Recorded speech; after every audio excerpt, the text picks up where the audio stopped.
Karl Marx, 1844 to 1849. This is a section.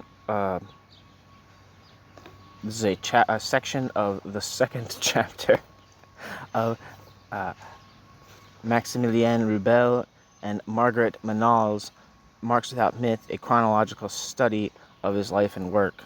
The way this book is set up is that each chapter has like a chronology in the beginning of it, talking about the context of the period under discussion.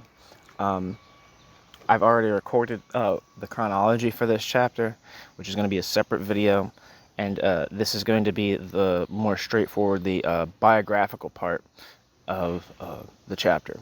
So Karl Marx, 1844 to 1849.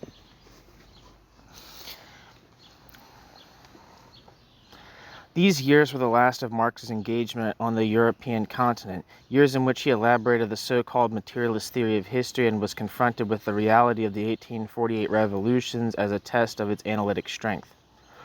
During his sojourn in Paris, 1843 to 1845, Marx began studying political economy in earnest. Circumstances permitting, he deepened his knowledge with the intense devotion to his subject matter that characterizes the alert and conscientious scholar.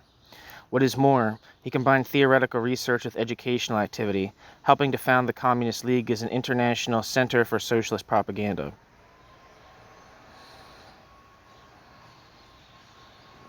First section, 1844. In February, the first and unique issue of the Deutsch-Französische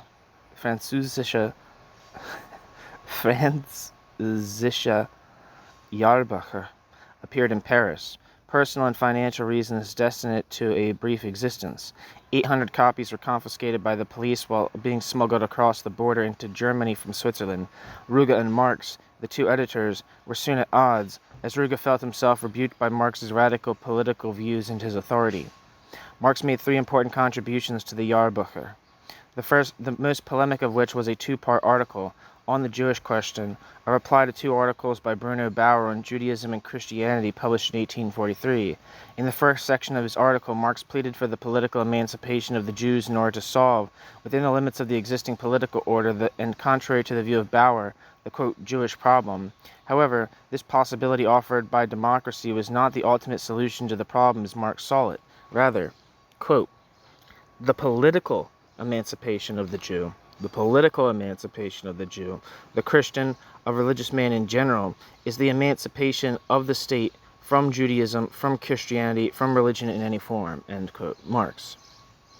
For the individual, quote, political emancipation means emancipation via a detour, quote, through a medium, although this be a necessary medium, end quote, and represents progress toward true human emancipation, although still a form of emancipation, quote, within the world order as it has existed up till the present, end quote.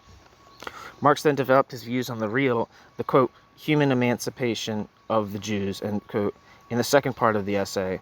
This solution to the Jewish problem entails the conscious emancipation of the individual being from the shackles of a religion which tolerated one person's becoming rich at the expense of another and condoned wealth as a means towards social liberty. Yet to condemn such a religion would be meaningless, Marx held, for every religion is a product of human society, Christianity, the perfection of Judaism included. Yet Marx saw the Jews as well, through their suffering, as the emancipators of the Christians and of all humanity insofar as they work consciously toward changing society. Quote, a social organization which would eliminate the conditions favorable to fraudulent dealings would make the existence of the Jew impossible as well, end quote. The Jew must recognize his, quote, practical being as something to be overcome, as self-alienation, which can only be superseded in a new form of society. The rights which he gained through political emancipation are the limited rights of egoistic man in civil society, where the individual is, quote, isolated from the community, Gemeinwesen, retires into himself, his private interests, and his own personal initiative, end quote. Once society has abolished the conflict between the individual, sensuous existence, and the existence of the species as a whole, the basis which permits the Jew to exist as, quote, money changer, cunning trader will be destroyed. The social emancipation of the Jew means, therefore, that the society must be emancipated from the negative elements which compose, quote, Judaism as, quote, practical self-interest. The theme of this essay recurs in the Holy Family, where Marx formulated its central argument, saying that, quote, it was proved that the task of abolishing the essence of Judaism is in truth the task of abolishing Judaism in civil society. The task of abolishing Judaism in civil society, abolishing the inhumanity of today's practice of life, which culminates in the money system, end quote, Marx. Marx's second contribution to the Jahrbucher was an introduction to the critique of Hegel's political philosophy, which he had begun to work out the preceding year, but had left unfinished and unpublished. This introduction was politically far more developed and far more radical than the critique itself, and represents, in a sense, the germ of the future Communist Manifesto. For the first time, Marx speaks here of the proletarian, quote, class, and of the, quote, formation of an industrial working class, which is to act as a social emancipatory force. Outlined as well in this essay is Marx's, quote, sociological, to use a more recent term, analysis of religion, the state and law as elements of the social superstructure. Religion is the point of departure, and man the orientation for this discourse. It is man who creates religion. Marx began, and not vice versa. It is man who creates religion, Marx began, and not vice versa. Religion is man's theory of the world and his fantastic self-realization, because he lives under conditions which prohibit him from realizing himself in the real world. Quote, religious misery is both expression of, and protest against real misery. Expression of and protest against real misery. Religion is the sigh of the oppressed creature, the heart of a heartless world, and the meaning of spiritless circumstances. It is the opium of the people. It is the opium of the people, end quote, Marx. The task of one who proposed to critique religion is therefore to analyze the real-world conditions which require the, quote, illusory happiness and fulfillment of religion, i.e., quote, the critique of religion is thus, in essence, the critique of the valley of sorrows whose halo is religion, end quote. Marx.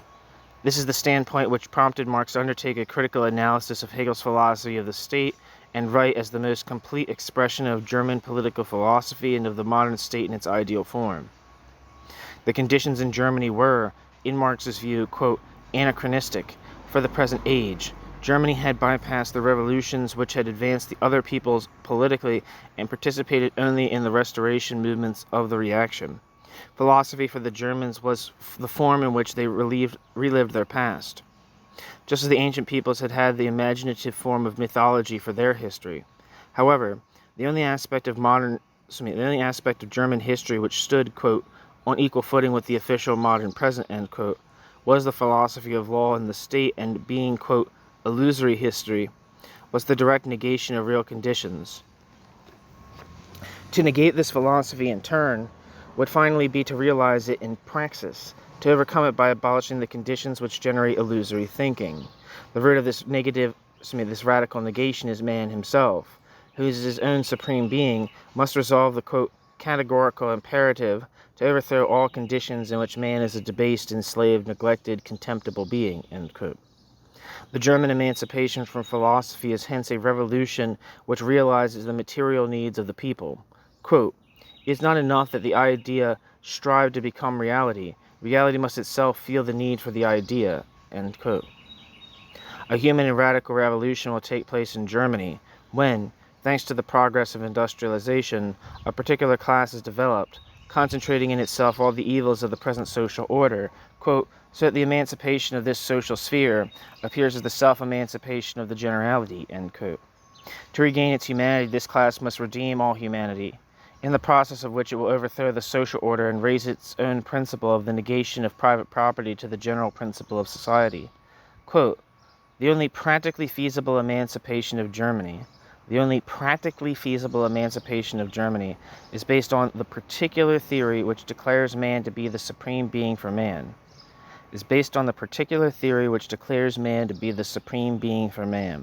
End quote. Marx. If you've never listened to me read something before, when I repeat something, that means there's italics in what I'm repeating. The, quote, head of the German emancipation is therefore philosophy. its heart the proletariat, and the, quote, emancipation of Germany is the emancipation of mankind, end quote. When the conditions are right for this step, quote, the day of German resurrection will be proclaimed by the crowing of the Gallic cock, end quote. Marx's third contribution to the Jahrbucher was a series of 3 letters he had written to Ruge in 1843 on the present situation in Germany. Engels contributed as well to this publication with an essay entitled Outline for a Critique of Political Economy, which Marx later termed, quote, genial, in 1859. This work, and probably Proudhon's first and second Mémoire sur la propriété, which came out between 1840 and 1841, as well provided Marx with a theme for his life work. Inspired by the subject of political economy, Marx began a systematic study in April, reading, in French translations, the British economists Adam Smith, David Ricardo, James Mill, and John Ramsay McCulloch, the Frenchman Jean-Baptiste Say, J.C.L. Sismond de Sismondi, Constantine Picure, Théorie nouvelle de économique, sociale et politique, 1842, Antoine Jean Bray, de la misère des classes, de la misère des classes laborieuses en Angleterre et in France, 1840. The German economist Wilhelm Schulz, Die Bewegung der Produktion, 1843. Marx's excerpts and notes on his readings reveal more than just his theoretical interests. They are a key to his own moral predisposition.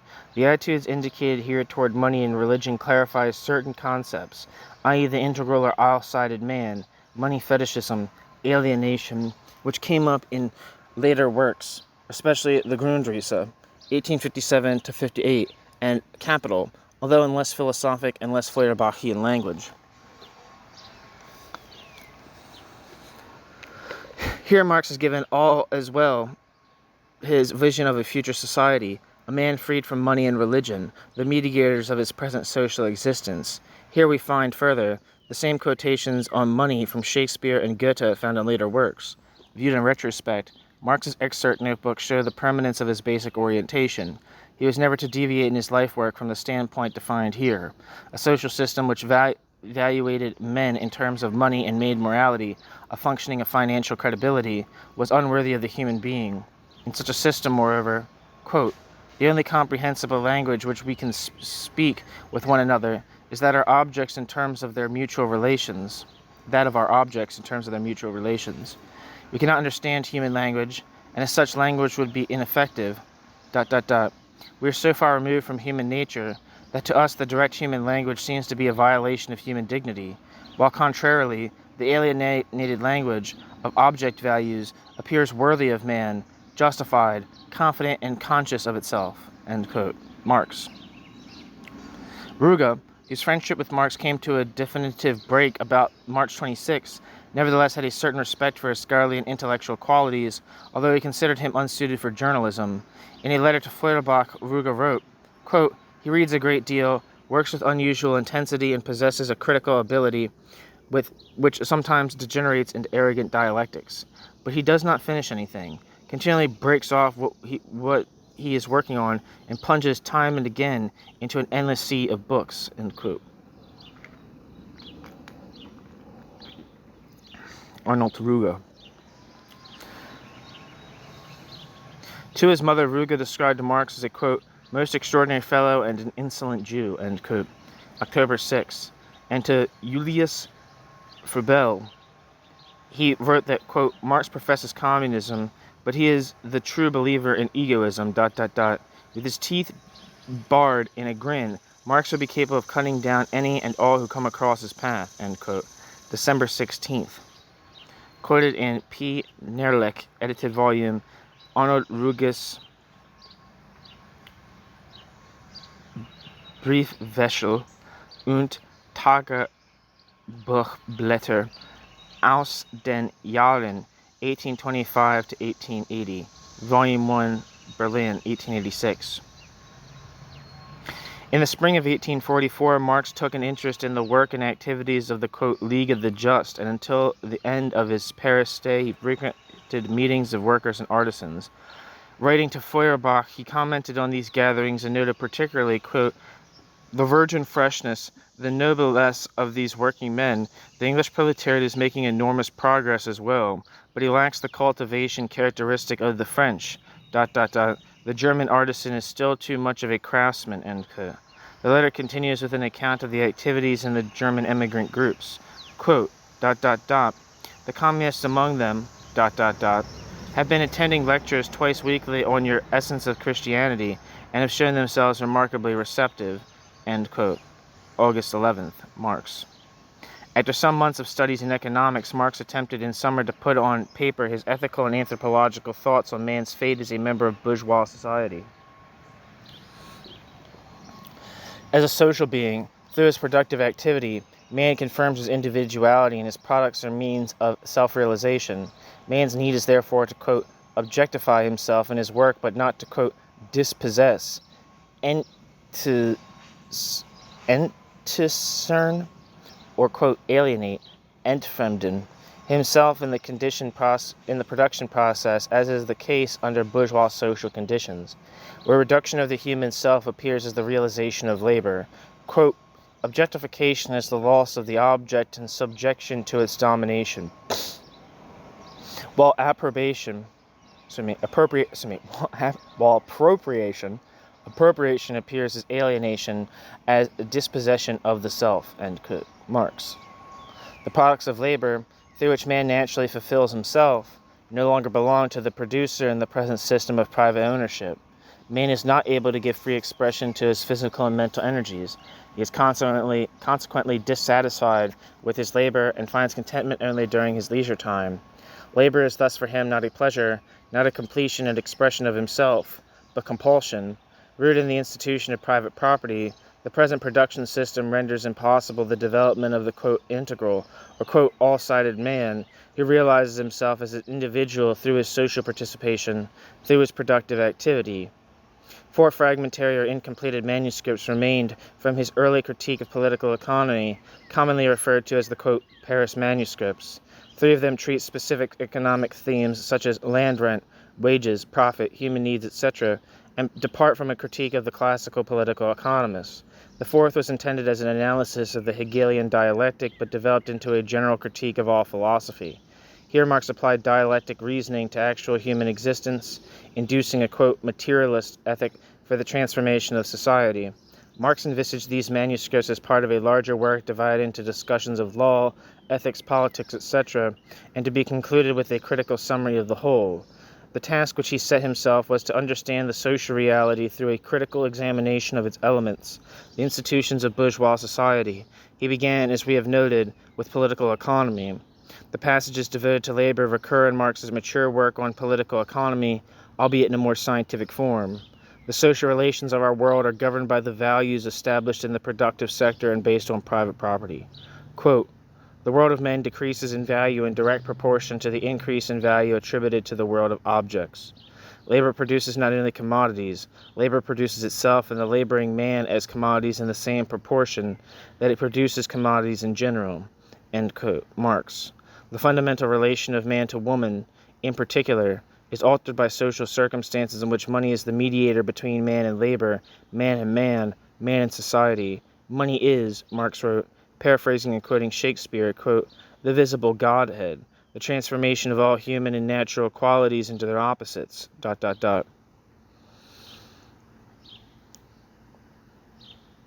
It is the universal whore, the universal procurer of men and of peoples, end quote. Marx. Marx stressed the relation of man to woman as a criterion of man's humanity, of his level of cultural development. In this relationship is revealed, quote, the extent to which the other person as a human being has become a need for him, ... In man's behavior towards woman, prey of and servant to the communal lasciviousness, is expressed the infinite degradation of man toward himself, end quote. Marx. Marx undertook to examine nature through man. His analyses are therefore a kind of naturalistic anthropology. Hegel, by contrast, had incorporated his, quote, philosophy of nature into a discourse on logic. Marx pointed out that neither Feuerbach nor Hegel had understood the importance of labor in the development of the human personality and as a creative expression of life. However, Marx, in the manuscript on Hegelian dialectic, gave credit to both of these thinkers for their contributions to a new understanding of human history. To Feuerbach he owed a, quote, serious, critical approach to Hegelian dialectics, end quote. While Hegel's merit lay in his description of man's self-realization as a process, and therefore as the product of his own labor, although he failed to grasp the material aspect of labor and conceived of it as simply an intellectual or spiritual process. Marx in turn emphasized the sensuous nature of man and denied what Hegel postulated as the, quote, ultimate reality, end quote. Quote, a being which is not objective is not real, cannot be sensed and is merely a product of the imagination, i.e. a fantastic being, and of abstraction. To be sensuous, i.e. to be real, is to be an object of the senses, of sensuous objects, ... To be sensuous is to suffer, end quote. Marx. Hegel sublimates each of the social institutions to a higher level. The family, for example, is sublimated as civil society. Quote, sublimated, private law is morality. Yet in all these, etc. Yet in all these movements, reality has remained unchanged, untouched. They are simply, quote, moments in a theoretical process of realizing Hegel's Weltgeist. These philosophical acrobatics are possible because Hegel established social institutions as abstract concepts void of their real-world content. Marx criticized this dialectical play on concepts. Quote, it is to be avoided, end quote. He wrote, quote, that, quote, society again be established as an abstract, apart from the individual. The individual is a social being. The individual is a social being, end quote. Marx. The task of resolving the evident gap between existing social conditions and the requirements of a human existence was for Marx more than theoretical, as the philosophers imagined. He sought, however, a profound theoretic understanding of the discrepancies between the real economic situation and his ideal of the truly human society. He rejected at once the most obvious proposals to alleviate economic inequalities, such as rises in wages and salaries, which would serve only to make working men, quote, better paid slaves, and, quote, would win neither for the laborer nor for his labor their human destiny and their human dignity, end quote. Marx. Even Proudhon's suggestion of equal wages would be futile, would only extend to all producers the alienation which the working man now experienced as regards his labor. When, however, the capitalist private ownership of the means of production and therefore of the products themselves has been abolished, the individual laborer may once again appropriate the results of his social activity, i.e. the products, which are his own human nature. Self-alienation in the production process is overcome through the suppression of private property. Marx terms this, quote, the conscious return of man to himself as a social, i.e. as a human person, which is accomplished in virtue of the entire wealth of prior development, end quote. Marx. Thus Marx understands communism as, quote, fully developed naturalism equal to humanism, end quote. And moreover, quote, as fully developed humanism equals naturalism, it is the genuine resolution of man's conflict with man and with nature, of the conflicts between existence and being, objectification and self-affirmation, freedom and necessity, and between the individual and the species, end quote. Marx. This is the positive form of communism which Marx differentiated sharply from a more primitive form which generalizes private property by raising it to its highest level as, quote, universal private property. This form of communism destroys everything which cannot be generalized, ignores real differences in human abilities and talents, negates human personality and individuality. He compared it to the, quote, community of wives, in which, quote, woman becomes the common and debased property of all, end quote. Quote, one might say that the notion of the community of wives is the open and confessed secret of this still very primitive and thoughtless communism, end quote. Marx. Where the state as a political institution has not yet been abolished entirely, communism necessarily remains tainted with alienation. communism must do more than overcome private property. Communism must grasp the, quote, positive nature of this institution on a higher level, at which the, quote, human nature of needs is recognized. While, quote, communism is the necessary form and dynamic principle of the immediate future, communism is, however, as such, not the goal of human development. The goal is human society made real, end quote. Marx. While engaging in writing and studying in Paris, Marx was unable to secure his family's support. In May, their first child, Jenny, was born through any regular source of income. Aware of their financial situation, Clayson announced that he was opening a national subscription on Marx's behalf for the sacrifices he was assuming in order to promote the common cause and as a tribute to his, quote, talent and effectiveness. He wrote to Marx that, quote, momentarily we are not in any position to do more than day laborers. It is up to you to score for all of us, end quote. March 13th, 1844. Meanwhile, Marx was making new acquaintances with Proudhon, who became his debating partner in long nightly discussions on Hegelian dialectics, with Bakunin, who later joined these discussions, which ended with Marx's departure from Paris in early 1845, with the editors of the Paris journal Vorwärts.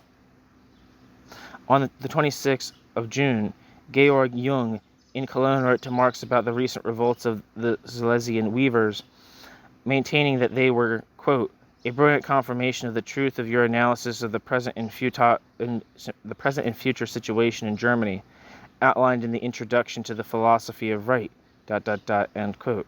June 26, 1844. Shortly thereafter, on August 7th and 10th, Marx published in Vorwärts an article entitled Critical Remarks on the King of Prussia and Social Reform. Replying to an article published by Ruge in the same journal, Marx energetically refuted the argument that Germany lacked the, quote, political soul needed to cure the social evils such as those responsible for the uprising of the Silesian weavers. Ruge confounded social solutions and political ones and thus failed to realize that to overthrow the present conditions... Hey, bunny, what are you doing? Scared me. This bunny just running and is standing right by me. Is shaking. What are you bunnies doing? About to get attacked by bunnies? Hey, you. Aren't you scared?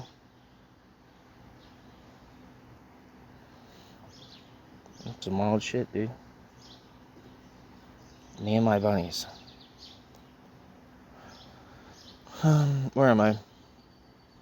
Ruge confounded social solutions and political solutions and thus failed to realize that to overthrow the present conditions, a social solution, namely revolution, was necessary in order to overcome the state, which was the real source of social abuses. Quote, the existence of the state and the existence of slavery are inseparable. Germany, moreover, has a, quote, classical calling for social revolution, even though it has always been unable to use effectively in behalf of social progress the political means at its disposition within the existing order. Only Germany's proletariat possesses the necessary social consciousness to reverse the existing order. This is shown most clearly by the Silesian revolt. Quote, the Silesian uprising begins precisely where the French and British labor revolts end, with the consciousness of the nature of the proletariat. The action itself bears this superior character, end quote. Although these revolts were restricted to one sector of the proletariat and were ultimately suppressed, they provided evidence of social consciousness. Quote, a social revolution, is a protest of man against dehumanized life, even if it occurs in only one factory district.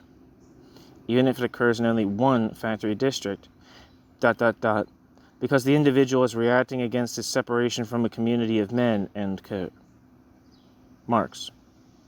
At the end of July, Marx received from Jung several recent issues of Bruno Bauer's literary monthly, the Allgemeine Literatur-Zeitung, containing, among other articles, a review of Eugene Sue's popular novel, Les Mystères de Paris, which was published 1842-1843.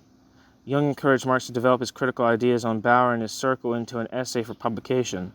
Marx did in fact decide to compose a pamphlet of his writings on economics and philosophy, and to add an introduction in which he would openly attack Bauer's standpoint while defending Feuerbach. On August 11th, Marx wrote directly to Feuerbach, sending him his introductory essay to the critique of the Hegelian philosophy of right, and expressing his great respect for Feuerbach's achievements. It was he, Marx wrote, who had given socialism a philosophical foundation, and his writing was more important than all the rest of contemporary German literature. Between August and October, Feuerbach published 2 essays on the British Constitution and the situation in England during the 18th century. The author of these articles, Friedrich Engels, was at the time engaged in writing a larger work on England, published in 1845 as The Condition of the Working Class in England. On his return to Germany from Manchester, at the end of August, Engels paid a 10-day visit to Marx in Paris, during which time the two men discovered many similarities in their thinking. Marx suggested that they collaborate on a pamphlet against Bauer.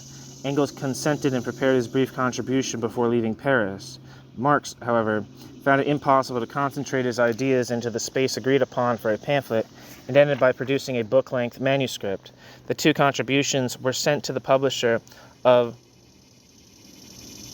Zacharias Löwenthal in Frankfurt at the end of November, and Marx received the author's fee of 1,000 francs. From Barmen, where he divided his time between his father's commercial enterprise and writing his book on England, Engels wrote to Marx, suggesting that he use the material he had been accumulating for a book on economics. October 1844. Engels later reported that he had read Max Stirner's recent book, Der einzige und sein Eigentum. Taking up Stirner's theme of human egoism, Engels remarked that, taken to its extreme, quote, his egoistic men must necessarily, out of pure egoism, become communists. End quote. Engels. They could appropriate for their own cause the elements of truth in Stirner's principle and make egoism serve their ends. Quote, ... we are, ... even apart from material hopes, communists out of egoism. We want to be men out of egoistic motivation and not just individuals, ... just as the corporeal individual is the true basis. Just as the corporeal individual is the true basis, the true point of departure for our, quote, human being, so egoism, not Stirner's egoism of reason alone, but the egoism of the heart as well, follows as the natural basis of our human love, otherwise it hangs in the air. End quote. Engels. November 19th. Marx read Stirner's book shortly afterwards and planned to write a critique of it for Feuerbach.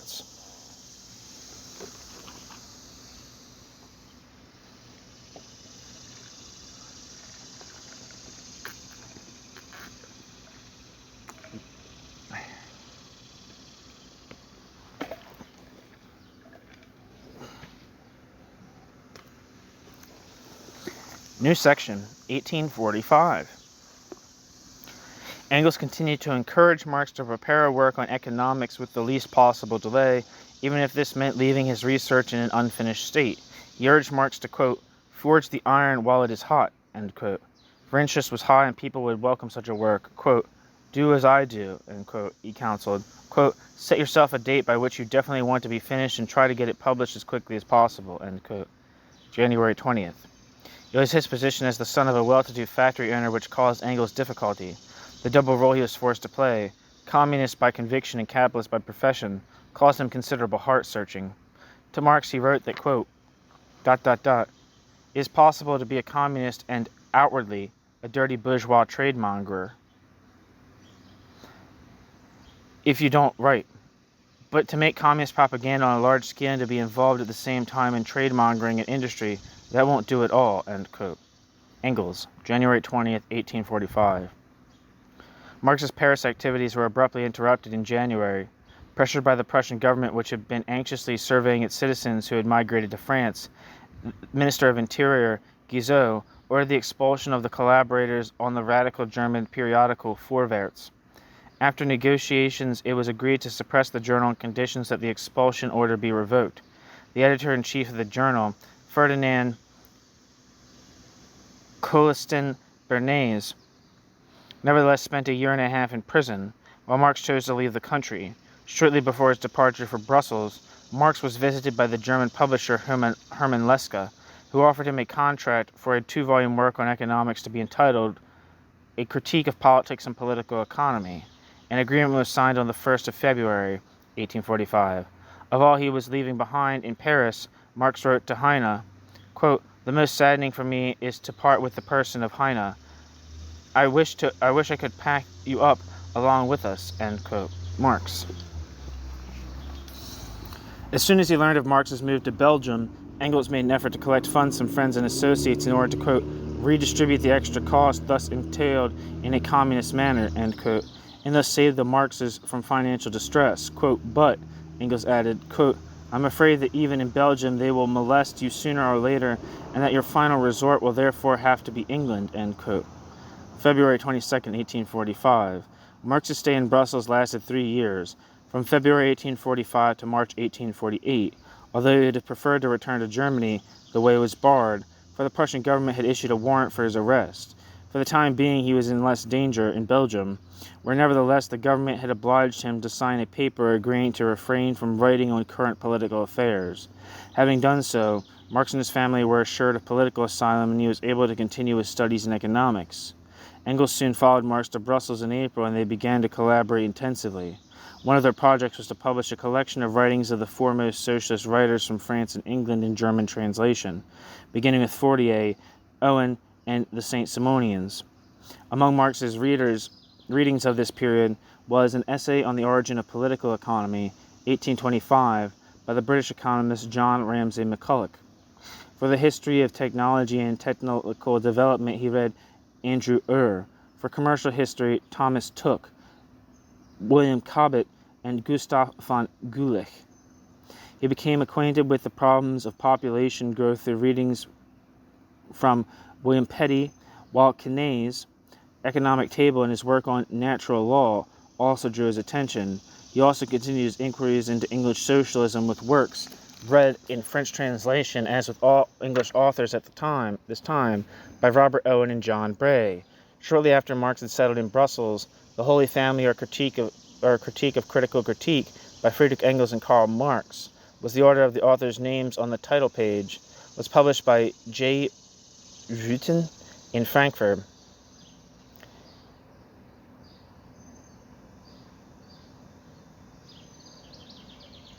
A. M. Engels, whose actual contribution amounted to some 12 pages, found his friend's work, quote, "very fine. Your discussion of the Jewish question, of materialism, and the mystère is magnificent, and it will certainly achieve an excellent effect," end quote. Letter to Marx, March 17th, 1845. In The Holy Family, while attacking the left Hegelian group around Bauer, Marx developed his own basic ideas of socialism as inspired by French materialism and English sensualism. To a certain extent, he continued his discourse on various topics broached in the unpublished manuscripts of 1844 and in earlier articles and essays, without reaching more than a limited circle of readers. Taking up the important theme of alienation from the Paris manuscripts, Marx showed that in civil society all sectors are alienated, the propertied classes as well as the class which lives from its labor alone, whose condition of life is the, quote, "outright decisive and comprehensive negation of his human nature," end quote. The propertied classes have, however, a, quote, "semblance of human existence," end quote, seeing in their alienation power and self-confirmation. Man believes himself free when observing the free movement of the objects of his alienated life. Man believes himself free when observing the free movement of the objects of his alienated life. Property, industry, religion, etc., quote, while in reality this is the perfection of his slavery and his inhumanity, end quote. Marx. Yet the proletariat, the deprived class in a social order founded on private property, becomes conscious of its physical and moral state of deprivation. Here lies the germ of the social revolution which will abolish the proletariat as a class, and with it all classes of the present inhuman system of economic relations. Quote, it follows that the proletariat can and must free itself, yet it cannot do so without abolishing the conditions of its own life. It cannot abolish the conditions of its own life without abolishing all the inhuman conditions of life in today's society as they are epitomized in his own situation, end quote. Marx.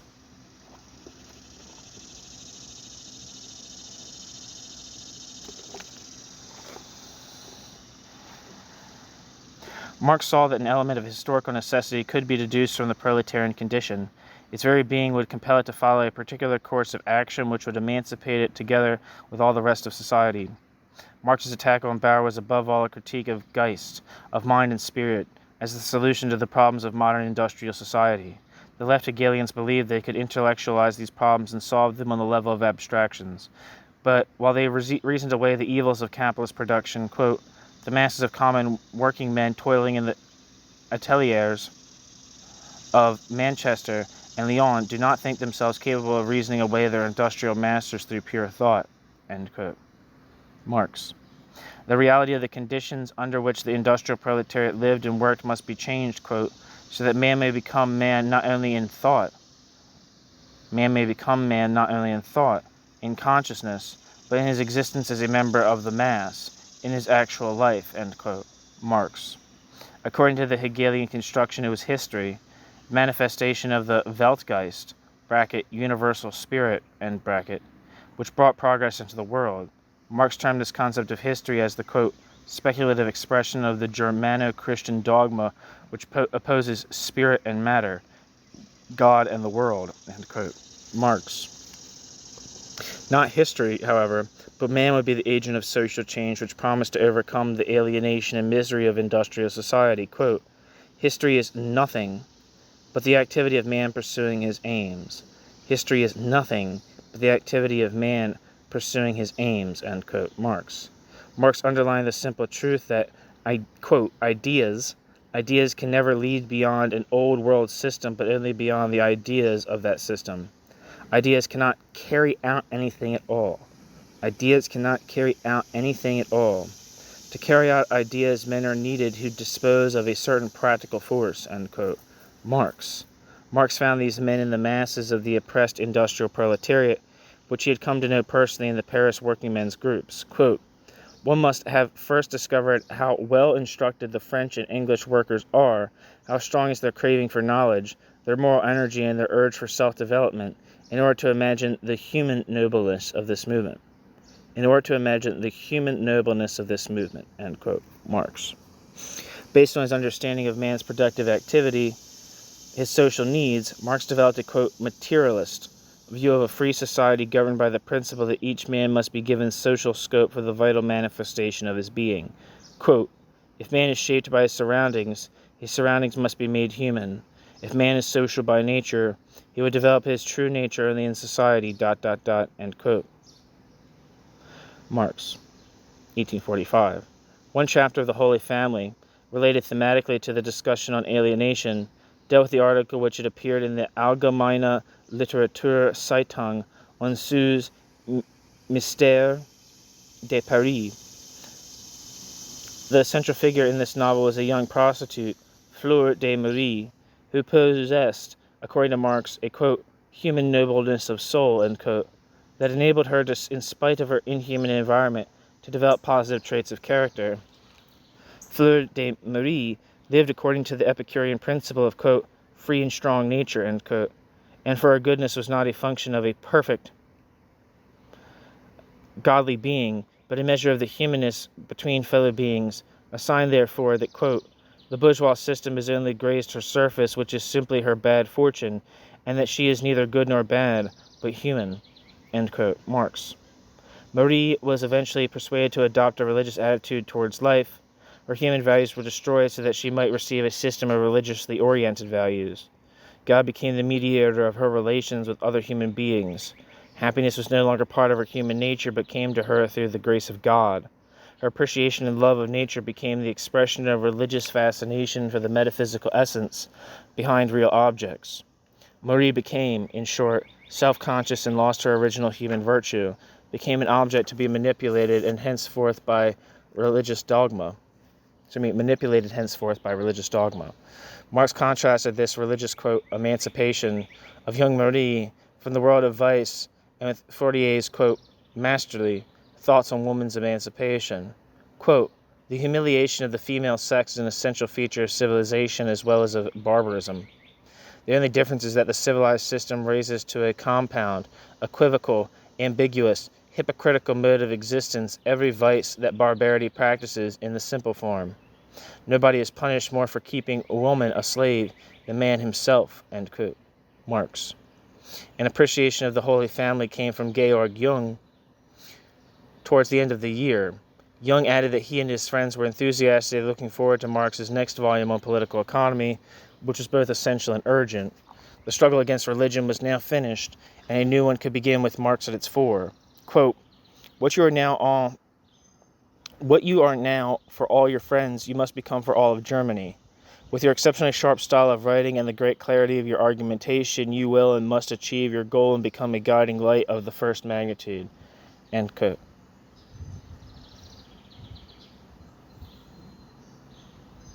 Georg Jung. Sometime in early 1845, Marx began working on a critical analysis of Friedrich List's Das nationale System der politischen Ökonomie, 1841, and drafted 4 fragmentary chapters which were never developed or incorporated in any finished or published work. This writing contains an important discussion of Marx's own views on labor, exchange value, productive forces, industry, bourgeois nationalism, etc. He denies List's theoretical system as a, quote, camouflage and idealist phrases of the industrial materialism represented by honest economy, end quote. And reproaches him for criticizing only the theoretical expression of this society and not the actual social conditions themselves. Quote, It may never occur to Herr List that the real organization of society is a spiritless materialism, individual spiritualism, individualism. It can never occur to him that the political economists have expressed theoretically only this social condition. Otherwise, he would have to oppose not the political economists, but the present organization of society, end quote. Marx. Engels' book, Die Lage der arbeitenden Klasse in England, The Condition of the Working Class in England, published in Leipzig in May, contained a wealth of information on the actual material circumstances of the English factory workers and their families. Moreover, the author analyzed the symptoms of crisis observed in the cities with high unemployment, concluding that an upheaval was near, one which could lead to open war between the classes. Quote, The war of the poor against the rich will be the most bloodthirsty the world has seen. ... Were it possible to turn all of the English workers into communists before the outbreak of the revolution, then the revolution itself would be a peaceable one. But that is not possible. It is too late. End quote.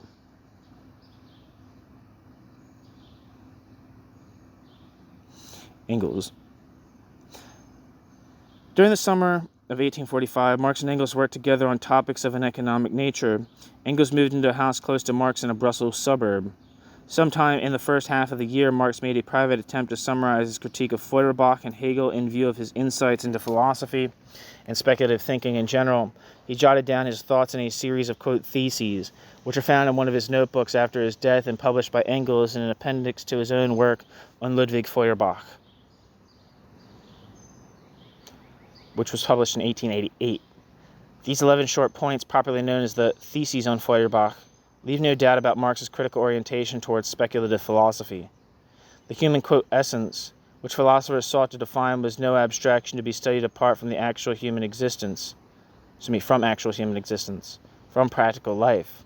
To study man, philosophy should turn to the ensemble of social relationships in which man lives and works. The sole value philosophy might have for man would therefore be of an ethical nature, i.e. in aiding man to orient his activities according to the goal of a human life in a human society. A human life in a human society. Quote, Thesis 8.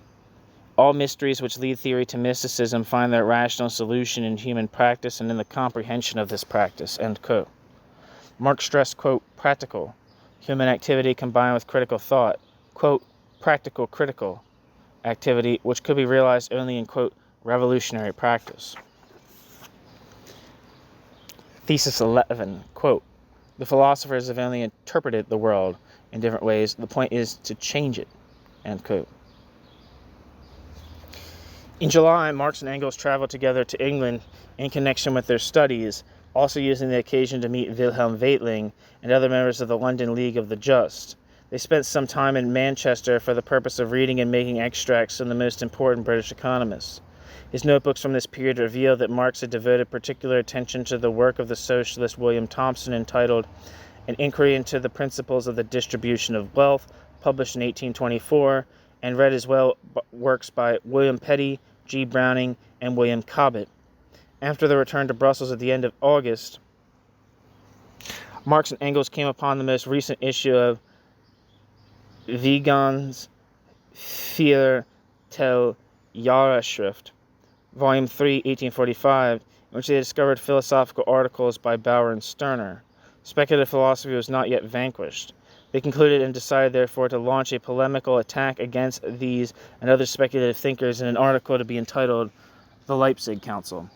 Their writing for this project continued into January of 1846.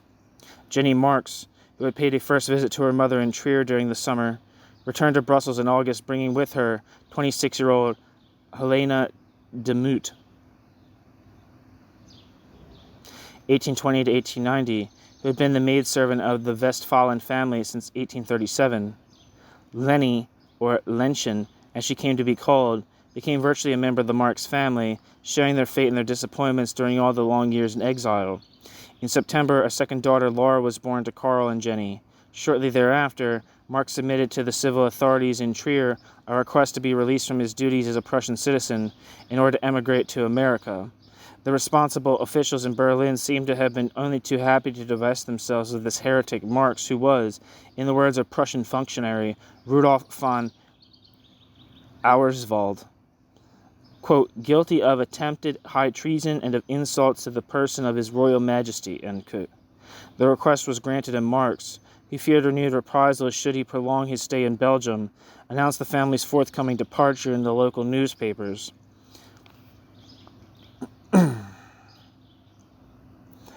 November 23rd, 1845. It is not known why this plan never materialized.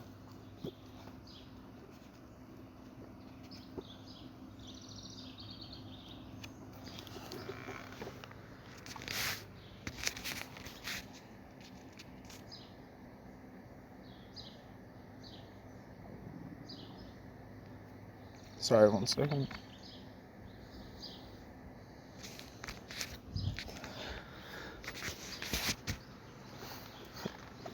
New section, 1846.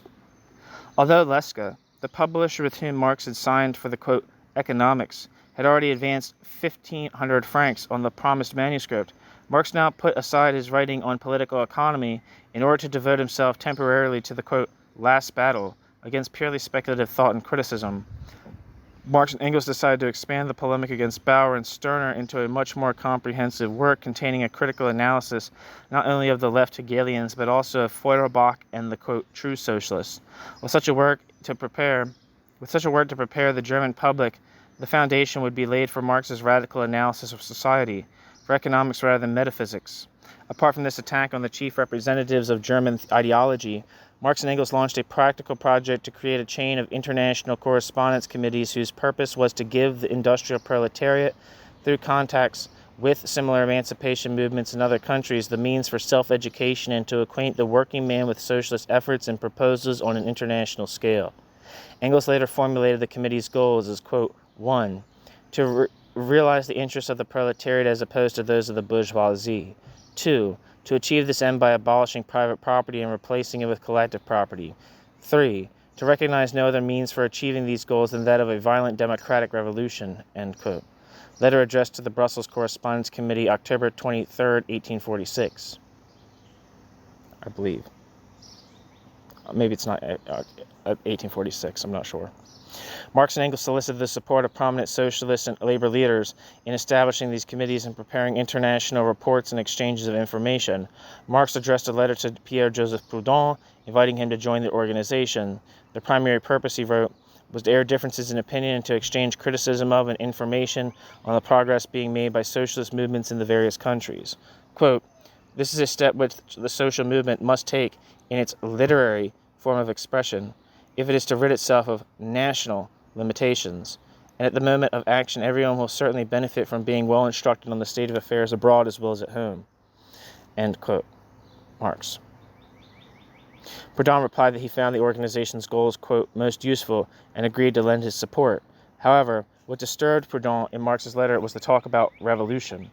Although he had once espoused such means as well, Proudhon maintained that his more recent studies had brought him to regard revolutionary action as unnecessary for social reform. What was needed, instead, was a suitable economic, quote, combination, quote, what you other German socialists term, quote, commune, end quote, professing himself a, quote, nearly absolute economic anti-dogmatist, end quote. Proudhon seconded Marx's efforts to discover the laws of society and analyze the modes of social progress, but warned that, quote, for God's sake, after demolishing all dogmatisms a priori, let us not in turn entertain the notion of indoctrinating the people, end quote. More than that, he continued, quote, let us offer the world an example of wise and prudent tolerance. Let us not, because we're at the head of a movement, be the masters of a new intolerance. Let us not pretend to be the apostles of a new religion, be it the religion of logic or of reason, end quote. Proudhon, May 17th. The proletariat, with its profound thirst for knowledge and understanding, desired more to quench that thirst than blood. Proudhon added that he was presently engaged in writing a book which would explain his reform plans in detail and would, while awaiting his turn to reply, graciously submit to Marx's, quote, ferule, F-E-R-U-L-E, unquote. At a meeting of the Correspondence Committee organized by Marx and Engels in Brussels, the question of political propaganda in Germany was put to the members for discussion, March 30th.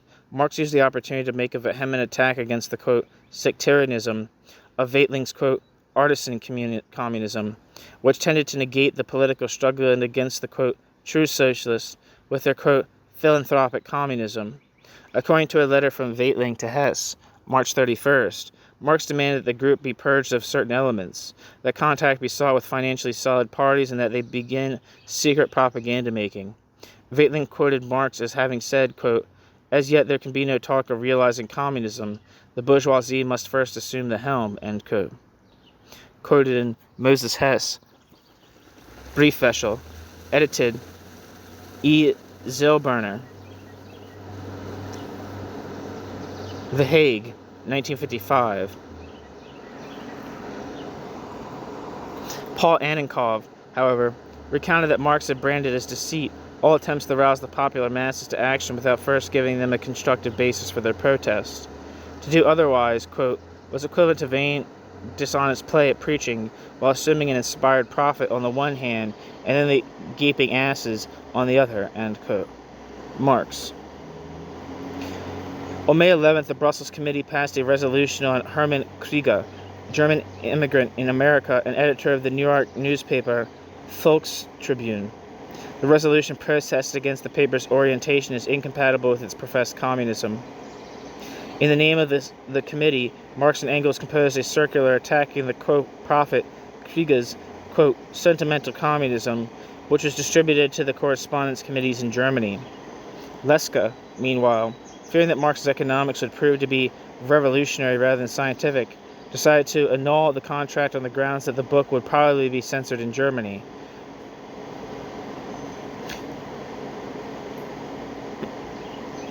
Four months later, Leske wrote again, demanding that Marx return the money advanced or deliver the completed manuscript at once.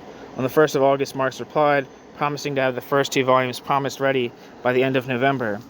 It was about this time that Marx and Engels decided to abandon the manuscript of their work on the German ideology to the, quote, gnawing critique of the mice, end quote. After their efforts to find a publisher failed, Marx explained to Leske why he had felt it important to write this book, quote, I thought it important to precede my positive development with a polemic writing against German philosophy and recent German socialism. This is needed in order to prepare the public for the viewpoint of my economics, which is diametrically opposed to German science hitherto. End quote. Marx, August 1st, 1846. The German ideology, abandoned with several of its chapters in an unfinished state, is divided into 2 volumes, each containing several sections. There are numerous digressions inspired by but not pertinent to the stated themes. The first chapter, entitled Feuerbach, is known to be the last written and is the most theoretical, containing the premises which are essential to an understanding of the relationship between Marx's early philosophical investigations and the forthcoming work on economics. This part, as well as all other theoretical passages, may be ascribed with near certainty to Marx. Engels, by his own later admission, was at this time a listener to and disciple of Marx and hardly capable of formulating and applying the theoretical views which Marx had recently shared with him. The theoretical material falls into three categories. First, a presentation of the methodological procedure which distinguishes the Marxian analysis from other methods of historiography, the application of this method in analyzing bourgeois society and its development. Finally, the postulates based on a valuation of the results of this analysis and intended as incentives to a certain future course of social action and development. Give me 1 second.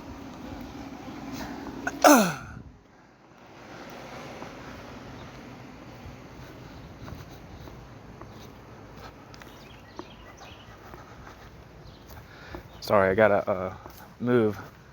I was sitting right next to an air conditioning unit that wasn't turned on when I sat down, but then was turned on while I was sitting down. And it's not particularly obtrusive, but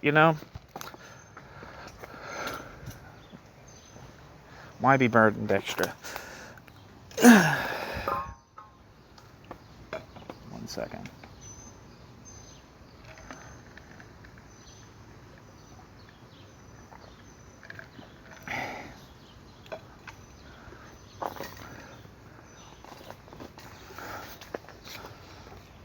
Okay.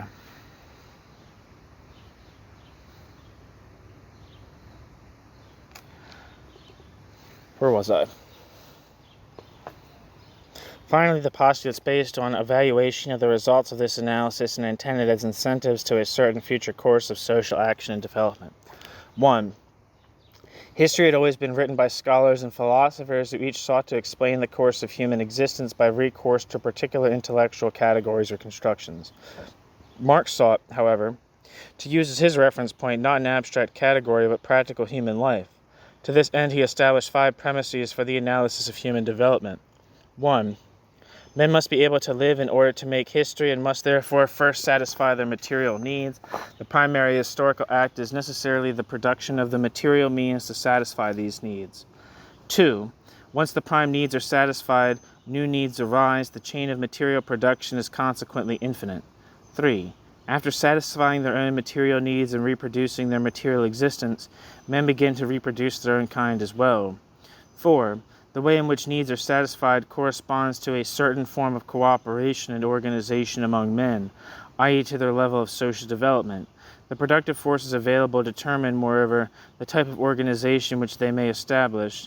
Therefore, quote, the, quote, history of mankind, end quote, must always be studied in connection with the history of industry and commerce, end quote. 5. The necessity of interacting with other human beings has led man to develop language as an instrument of social productive exchange.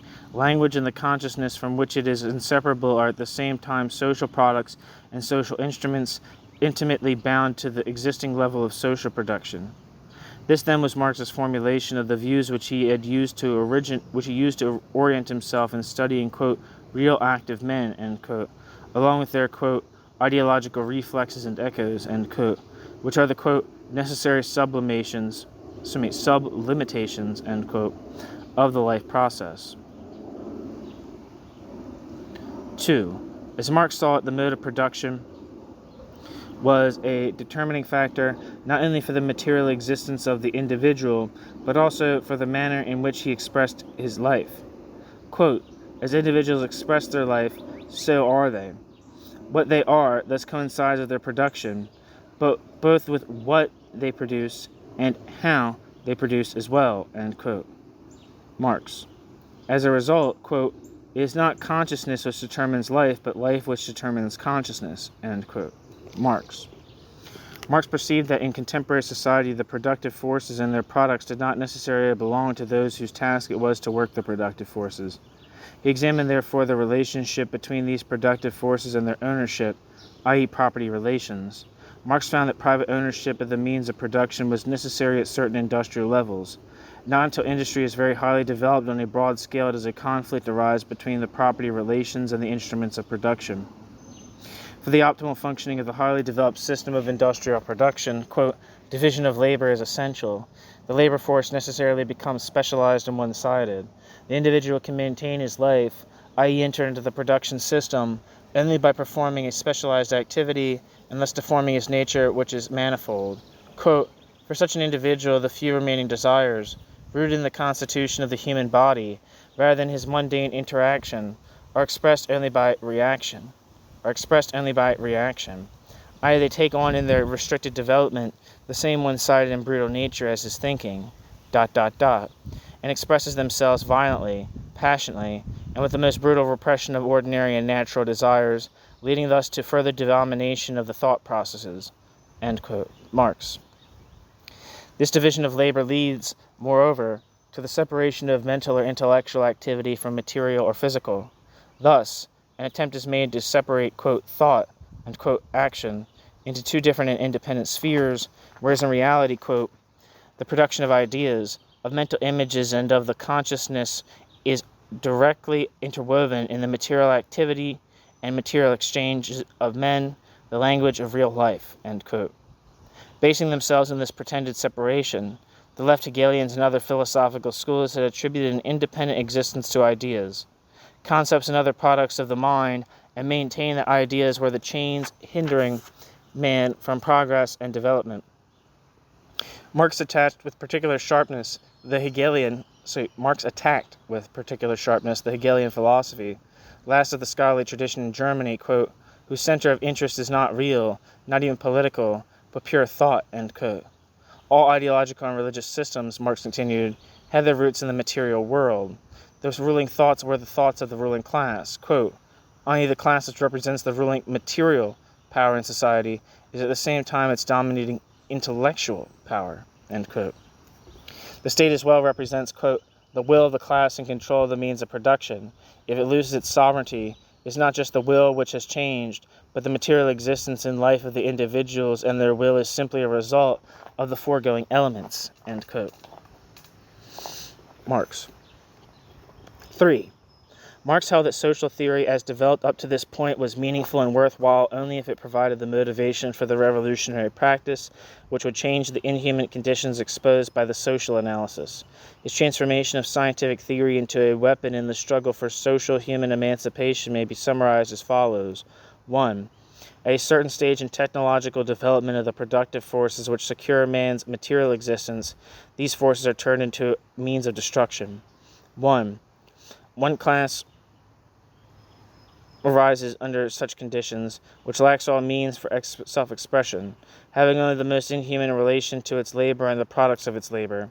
Only this class is capable of the all-encompassing effort to regain its humanity by appropriating the ensemble of the instruments of production in the name of all humanity. This class, therefore, possesses a communist consciousness, which may be shared by members of other classes who are aware of and understand the situation of the dispossessed classes. So may the dispossessed class, singular. 3. The conditions of technological development are dictated by the dominating class, using an idealized state for support and enforcement of its will. The proletariat, finding itself in direct opposition to the existing collective form of individual self-expression, i.e. to the state, must overthrow the state, quote, in order to realize its personality, end quote. 4. The conflict arising through a situation in which the conditions of everyone are dictated by the dominating class leads to a revolutionary struggle. 5. In contrast to all previous revolutions which were political and led merely to the construction of new political institutions, the communist revolution can be brought about only by opposing the entire system of production based on private property and culminating in the apparatus of the state. 6. Revolution is the driving force in history. When the productive forces, composed of both the technological means of production and the labor force, are hindered in their development by the form of social organization, by the property relations and thereby the concentration of ownership in the hands of one particular class, this conflict will erupt in revolution. The exploited, dispossessed class will cease to tolerate its circumstances. A change in its behavior will revolutionize the whole production process, which depends on the submission of this class for its effective operation. 7. Such a revolution is the basis for founding a new society, where the expression of the individual's life corresponds to the creation of his material life, enables him to develop as an all-round human being and rise above his primitive nature. Quote, the communist society is the only society in which the creative and free development of the individual is no empty phrase. is rendered possible by the solidarity of the individuals, a solidarity which is produced in part by the economic preconditions, partly by the necessary solidarity for the free development of all, and finally in the universal mode of activity of the individual on the basis of the existing productive forces." End quote. Society will be an association of individuals who realize that their personal freedom and development can be attained only in a community where division of labor has been abolished, where property relations no longer prohibit their universal expression of self. Quote, "The exclusive concentration of artistic talent in particular individuals and its repression in the broad masses is the result of the division of labor, ... In a communist society there are no artists, but rather men who, among other things, paint as well." End quote. Marx. In September 1846, Marx again resumed his reading in economics, excerpting from works by Owen, Quesnay, and Bray. Through Engels, he learned of Proudhon's forthcoming book, Système des contradictions économiques ou philosophie de la misère. I guess that's the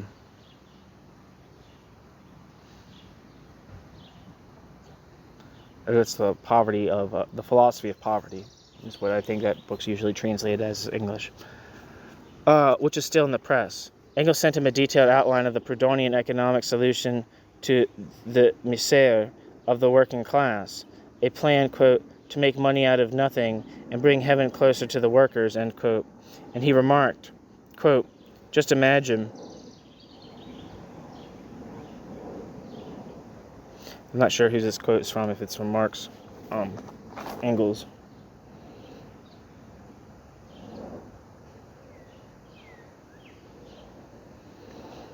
Quote, "Just imagine, proletarians are to save up to buy small shares of stock, ... What these people have in mind is nothing less than to buy up all of France, ...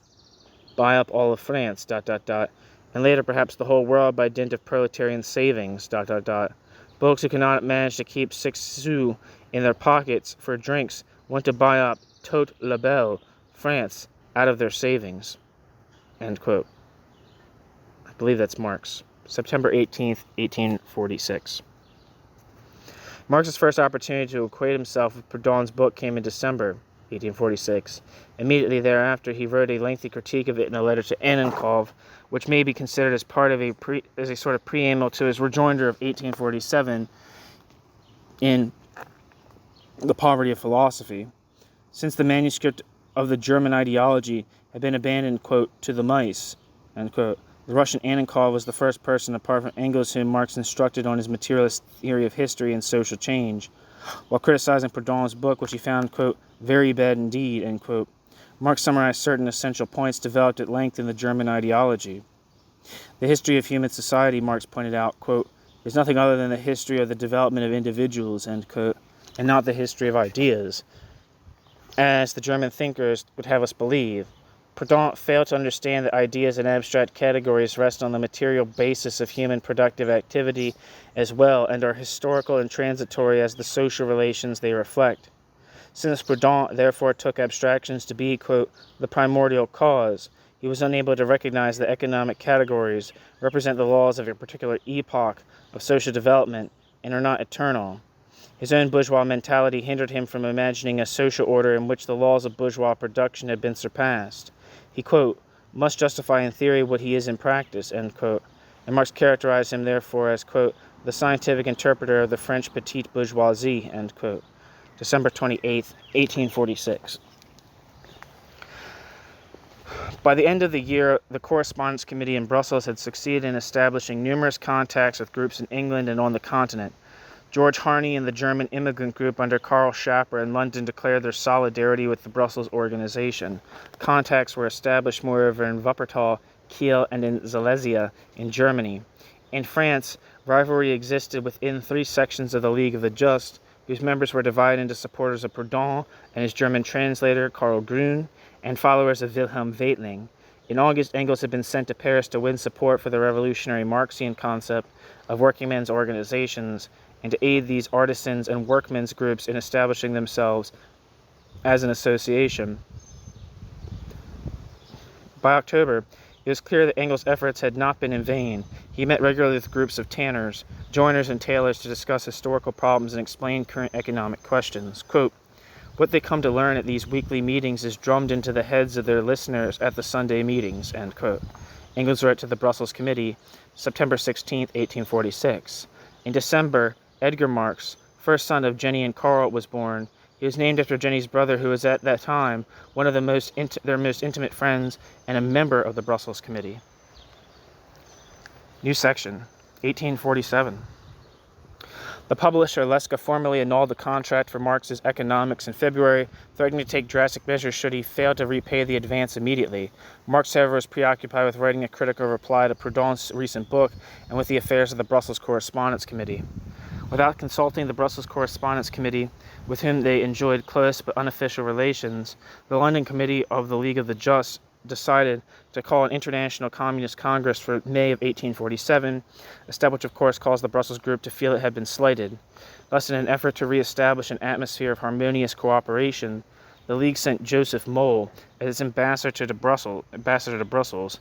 Moll was charged with inviting Marx, Engels, and other committee members to join the League and to assist them in reorganizing their association and redefining its goals. The offer was accepted in view of the considerable influence which the League enjoyed in London, where it directed 2 large workers' educational societies with 500 other members of different nationalities. The first International Congress was held from June 2nd to 9th in London. The Brussels Committee was represented by Wilhelm Wolff and the Paris Committee by Engels, while Marx was prevented from attending by financial difficulties.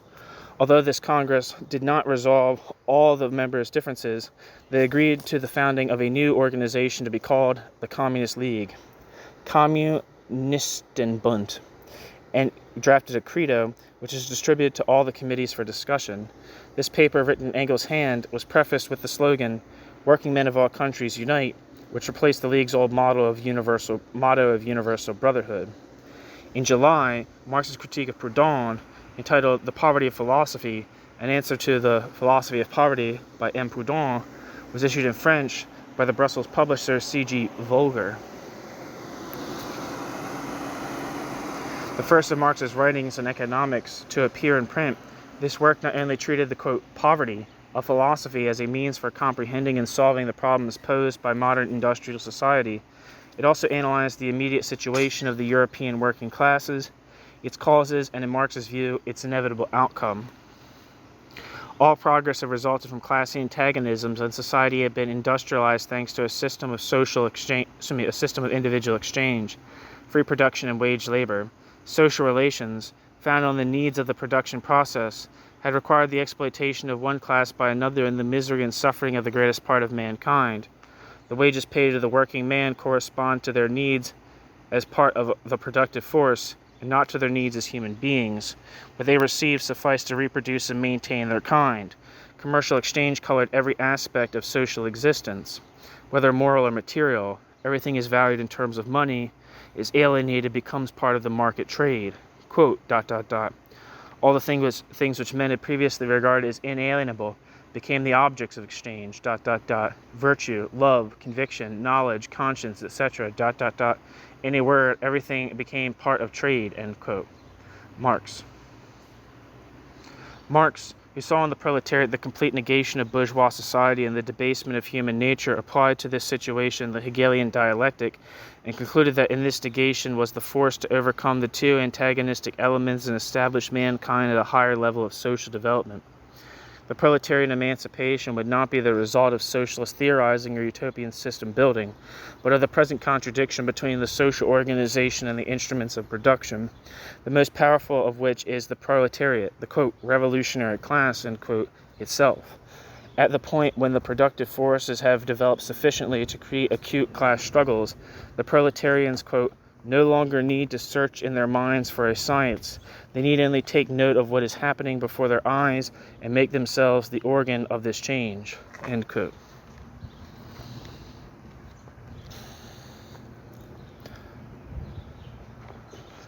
Marx. Proudhon desired to eliminate social antagonisms by replacing wages with a value system based on hours of labor or, quote, "constituted value," end quote. and exchangeable for gold or silver. Marx remarked that this was essentially a reform in wage distribution, which merely gave money a new form. He pointed out that, quote, every commodity whose value is constituted on the basis of labor time will always be exchangeable, always be money, ... Money is not a thing but a social relation, end quote. Marx. Only when the social structure itself is changed can money be eliminated.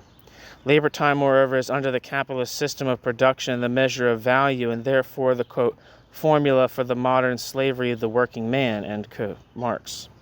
The upheaval of the proletariat, in contrast to all previous revolutions, will eliminate, quote, what is commonly called political power, for political power is exactly equal to an official compendium of the antagonisms in civil society, end quote. The revolution is prepared through the organization of the working class in permanent coalition or trade unions, whose dual purpose is to put a stop to competition among the workers themselves and to rival the bourgeoisie for political power. While destroying the traditional social forms, the revolution will conserve, quote, the fruits of civilization, the acquired productive forces, end quote, in order to establish a higher social order. Time in this new society will no longer be the criterion determining production and value, but the usefulness of an object for human needs and self-expression. Quote, what is produced today through the interaction of capital and competitive labor will be accomplished through an agreement relating the sum total of the productive forces to the sum total of existing needs after the present relation between capital and labor has been abolished, end quote. Marx. In September, the monthly Westfälisches Dampfbuch published a chapter taken from the unpublished German ideology and devoted to Karl Grun's book, Die soziale Bewegung in Frankreich und Belgien, 1845. Marx criticized Karl Grun for plagiarizing Hess and other socialist thinkers and for consciously or unconsciously falsifying the authors he presumed to explain in his book. Marx depicted Grun as vain and boastful, priding himself on being Proudhon's teacher and critical of Cabet's narrow-mindedness. In fact, Karl Grun had, quote, read as little of the Saint-Simonians as of Saint-Simon himself, end quote, namely nothing, and was most inaccurate when copying from the works he did read on Saint-Simon and his followers. Marx had little esteem for Grun for employing the, quote, empty ideological phrases of German philosophy, end quote, while imagining himself superior to the, quote, superficial French, end quote, socialists who examine the real circumstances of man's material existence. In an article against the communism of the Rheinischer Beobachter, published anonymously in the DBRZ. What's the DBRZ? What's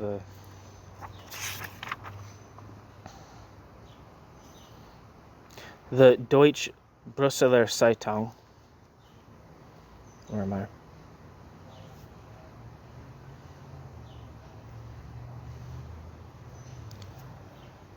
In the Deutsche Brüsseler Zeitung on September 12th, Marx exposed the fraud of a government socialism propagated by Prussia in the interest of the proletariat. Wait, where am I? Did I read that? Oh, let me reread that. Sorry, I'm lost. Marx had little esteem for Grun for employing the, quote, empty ideological phrases of German philosophy, end quote, while imagining himself superior to the, quote, superficial French, end quote, socialists who examine real circumstances of man's material existence. In an article against the communism of the Rheinischer Beobachter, published anonymously in the Deutsche Brüsseler Zeitung on September 12th, Marx exposed the fraud of government socialism propagated by Prussia in the interest of the proletariat, and of income tax as a measure which would necessarily lead to communism. He ridiculed the Beobachter's proposal to offer the people, quote, panem et religionem in place of panem et circenses, ignoring the fact that, quote, the proletariat expects no one's help but its own, end quote. The people, and especially the communists among them, are aware that, quote, the liberal bourgeoisie is only pursuing its own interest, that one cannot rely on its sympathy for the masses, end quote. The proletariat, nevertheless, supported the bourgeois struggle for liberalism and political representation, knowing that bourgeois freedoms would help it in turn to gain recognition and strength as a political party. Religion, by contrast, had never served the interests of the proletariat. Christianity, in particular, preached the necessity of class domination and appeased the oppressed masses with promises of heavenly recompense and with clarity. It justified worldly crime instead of looking for the roots of crime and misery in actual social circumstances. While Christianity taught him to be cowardly, humble, meek, quote, the proletarian who refuses to be treated like scum needs his courage, his self-respect, his pride and his sense of independence even more than he needs his bread, end quote. Marx. In October and November, the Deutsche Brüsseler Zeitung, let me make sure I'm saying that right real quick, the Deutsche Brüsseler Zeitung published in installments an article by Marx entitled The Moralizing Critique and the Criticizing Moralism, a Contribution to German Cultural History against Karl Heinz. Again, Marx espoused the cause of the proletariat in its struggle to wrest political power from the bourgeoisie. The first need of the proletariat was unification. To this end, the liberal bourgeoisie granted a number of concessions which facilitated the political organization of the proletariat as a class. While the proletarians were willing to support the cause of the bourgeois revolution as a precondition for their own revolution, quote, not for an instant can they consider it to be their final goal, end quote.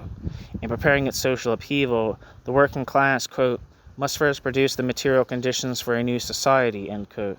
And neither good will nor purely intellectual effort can spirit this task.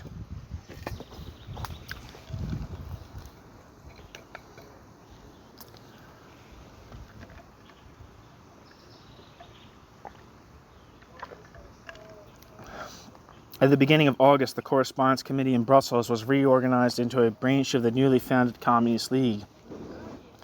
This group, which also assumed the League's regional directorate in Belgium, elected Marx president of the local organization and member of the directorate. Later in the month, Marx founded with Engels the Brussels German Working Men's Society, an open and public organization under the control of the secret Communist League, which served as a recruiting organ. Marx participated, as a liberal Democrat, in a free trade congress in Brussels September 16th to 18th. Although he had prepared a speech on protective tariffs, free trade in the working class, he refused the opportunity to speak. He consequently later elaborated the speech into an article published in the Brussels newspaper, Atelier Démocratique, on September 29th, 1847, and translated into English for publication in the Northern Star on October 9th, 1847. Marx declared himself in favor of free trade in the interest of the working class, which wanted a betterment of its condition and not a continuation of the status quo. Free trade would expand the territory where the laws of capitalist production produce their inevitable conflicts and antagonisms. Quote, from the uniting of all these contradictions into a single group, where they stand face to face, will result the struggle which will itself eventuate in the emancipation of the proletarians, end quote.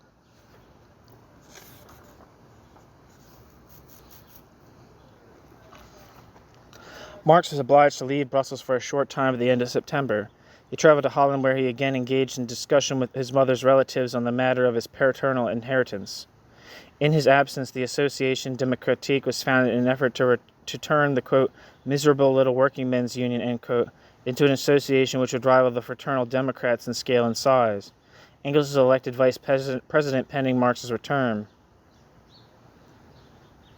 For the group, held Marx to be the only person able to represent the German Democrats in Brussels. Engels, who returned to Paris in mid-October, was invited by the directorate of the local league organization to prepare a, quote, catechism containing the basic tenets of the communist program. He composed thereupon a series of 25 questions and answers which he entitled Principles of Communism. He explained to Marx that he thought of it more as a manifesto than a catechism, quote, since it has to deal more or less with history, the old form is not at all suitable, end quote. November 23rd to 24th, 1847. The, quote, principles treated the history of the industrial working class, differentiated this class from all others, present and past, and recounted how the development of social antagonisms between classes leads to crises which will eventually erupt in revolution. This revolution, quote, will take place in all civilized countries at the same time, i.e. at least in England, America, France, and Germany, and will develop according to the degree of the given country's industrial advancement, its wealth and productive forces, end quote. He insisted, further, on the evolutionary nature of this revolution, which would have nothing in common with conspiracies which are, quote, not only useless but also harmful, end quote. Revolutions cannot be made arbitrarily, Engels stated, quote, but they have always been, everywhere and at every time, the necessary consequence of circumstances thoroughly independent of the will and leadership of individuals and entire classes, end quote. Engels. Marx, now vice president of the Association Démocratique, was enthusiastic about the activity developing in Brussels. In Little Belgium, he wrote to Georg Herweg, quote, there is more to be done in the way of immediate propaganda than in France, end quote. Although the country was small, public activity proved to be, quote, an endlessly refreshing stimulus for everyone, end quote. October 26 to 27, 1847. Marx was commissioned to represent the Brussels section of the League at the Second Congress in London, November 29th to December 10th, while Engels attended as the delegate of the Paris group. During the Congress, the League's statutes were adopted and Engels and Marx appointed to compose a manifesto. The working of the new state statutes attests to the influence which the two friends exercised over the other delegates, whereas the League's purpose had previously been conceived of as, quote, the diffusion and most rapid realization of the theory of communal property, end quote. The statutes now read, quote, the purpose of the League is to bring about the fall of the bourgeoisie and the rule of the proletariat, to abolish the old society based on class differences and to found a new society without classes and without private property, end quote. In London, Marx attended a banquet held by the Fraternal Democrats in memory of the Polish Rebellion of 1830 on the 29th of November, 1847. In the name of the Association Démocratique, Karl Marx invited those present to participate in an international democratic congress for the coming year. In his address, Marx exhorted the triumph of the working class as the basis for real unity between the peoples of Poland, England, Germany, and France. England, as the most developed industrial country and the most fraught with crises, was destined to be the battlefield where the decisive triumph of the proletariat would be achieved. Quote, thus it is not in Poland that Poland will be liberated, but rather in England. And you Chartists, it is not your task to pronounce pious wishes for the liberation of nations. Destroy the enemies within your own country, and you may then enjoy the glory of having destroyed all of previous society, end quote. Marx. Before leaving England, Marx also spoke privately with the Chartist leader Harney and Ernest Jones. Harney subsequently informed Marx that the Chartists and the German Working Men's Association had accepted the invitation to participate in an international democratic congress. At the end of the year, Marx held a series of lectures for the members of the German Working Men's Society in Brussels on, quote, wages. He later developed the thoughts expounded there into an article published in installments in the Neue Rheinische, how do you say it?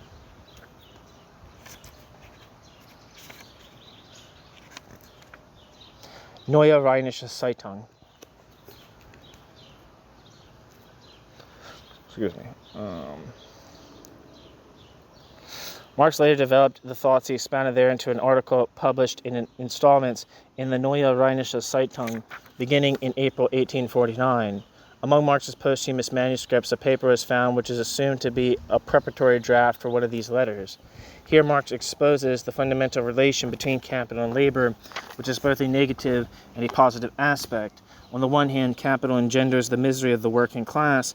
On the other, it brings material progress, developing the productive forces to a point at which rebellion against the existing property relations will be inevitable. Capital demands a maximum available labor force in order to keep wages down. Overpopulation is therefore favorable to the development of capital. At the same time, the proletariat in its misery can hardly avoid excessive reproduction. Quote, for its situation makes the sexual instinct its principal source of pleasure and favorizes the one-sided development of this instinct, end quote. The bourgeoisie, which sees this excessive population growth as a, quote, natural phenomenon, is able to ignore its own role in creating the misery of the proletariat and, quote, can observe the proletariat reduced by famine just as it observes other natural phenomena, without being moved, and considers the misery of the proletariat as its own doing, to be punished as such, end quote. Marx reduced his investigation on capital to the general statements that, quote, as the productive forces grow, that part of productive capital which is transformed into machines and raw materials, i.e. into capital as such, grows in infinitely greater proportion than the part allocated to wage labor, end quote. The growing number of working men consequently has to share a proportionately smaller part of the capital available to the whole working class for its sustenance and reproduction. The purpose of the working men's organizations is to prevent the bitter competition which would naturally result from such circumstances, and moreover to organize the proletariat in the struggle to overthrow the rule of capital. Marx described the revolutionary activity of these working men's groups, quote, ... the best paid workers from the most coalitions and spend, quote, ... the best paid workers form the most coalitions and spend all they can spare from their wages in order to establish political associations and industry and cover the cost of this movement, ... From the revolutionary activity they derive a maximum of delight in life, end quote. Marx.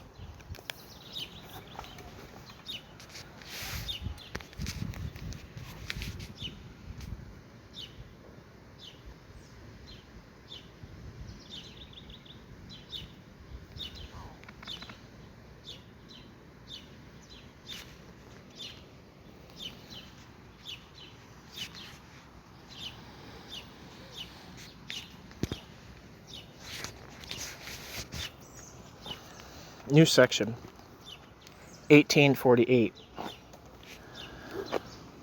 On January 9th, Marx spoke to the Association Démocratique on the question of free trade.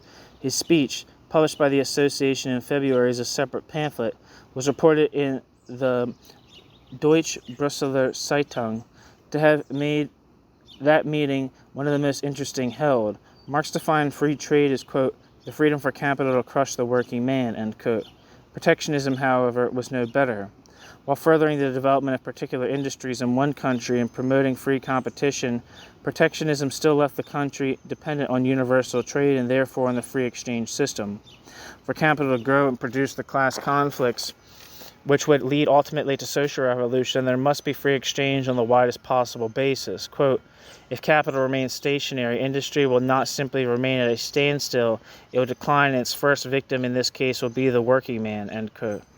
As it grows, capital becomes more and more concentrated, creating a greater usage of machines and division of labor. The worker's craftsmanship and special qualifications become superfluous, and he is left performing a simple task which requires a minimum of training. The worker exists therefore only in his function as a primitive productive force, and he may be easily replaced. Marx showed that, unless conventional economic policies be renounced entirely, the working class will ultimately be hit at full force by the economic laws governing the prevailing free exchange system. The result of such a collision must necessarily be the destruction of wage labor and capital. On the 4th of March, 1848, the London Northern Star published a resume of a February meeting held by the Association Démocratique, at which members unanimously adopted the proposal for an international democratic congress in Brussels during September. The Star noted that the association was creating considerable interest among the working men of Ghent, Belgium's chief manufacturing city, and in the provinces as well. In memory of the Krakow uprising of 1846, a meeting was held in Brussels on February 22nd, at which Marx and Engels were invited to speak. Marx underlined the social nature of the questions which led to open rebellion in Poland. The special significance of the Krakow uprising was that it, quote, identified the national cause of the cause of democracy and the emancipation of the oppressed class, end quote. Because Poland had taken the initiative in fighting for this triple cause, its emancipation was the, quote, point of honor for all European Democrats, end quote. After Engels returned to Paris towards the end of 1847, Marx continued to work on the manifesto commissioned by the London Central Committee of the Communist League, which sent him a reminder on January 24, 1848, demanding delivery of the manuscript by February 1st. The text was finished in the first days of February and was published the same month in London by the Working Men's Educational Association. Although Engels' assistance is indisputable, the final version was the work of Marx alone. In expressing his scientific arguments and moral postulates for the revolutionary action of the working class, Marx achieved in his pamphlet a terseness of language which is unique in his writing. Despite the sharp observations on the state of modern industrial society, the manifesto is by no means a dispassionate scientific discourse. In every line of this call of action can be read Marx's passionate adherence to the cause of the oppressed classes. As in the German ideology, We find here the same elements of empirical sociology mingled with his view of the future conduct of society. A slight echo of the League's old, quote, catechism is heard here in the use of the question and answer form to expose the communist standpoint on the essential issues. Marx defined the bourgeois propertied class in industrial society as being itself, quote, revolutionary, in the sense that it, quote, cannot exist without continually revolutionizing the instruments of production, consequently the production relations, and finally all social relations whatsoever, end quote. Its advent signaled a more sober view of life and of human relations. Men came to realize the material pecuniary basis of their existence. Quote, the bourgeoisie has profaned every occupation hitherto honored and respected with reverend awe. It has converted the physician, the lawyer, the priest, the poet, and the scientist into wage laborers. End quote. Henceforth, human relations are calculated in terms of blatant self-interest and financial gain. The family is affected as well. The bourgeois sees in his wife a, quote, mere instrument of production, end quote, and in his children potential wage earners. By contrast, the proletariat has nothing in common with the ruling class, neither property, nor social power, nor national identity, end quote. For him, law, religion, morality are just so many bourgeois prejudices hiding bourgeois interests behind them, end quote. Marx.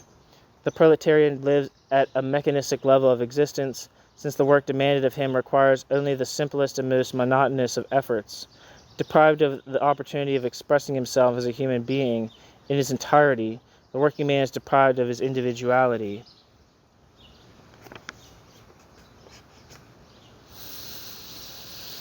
The revolutionary aspect of the proletarian situation lies in the fact that the uniformity of their tasks and their remuneration makes the oppression and the interest of working men everywhere the same.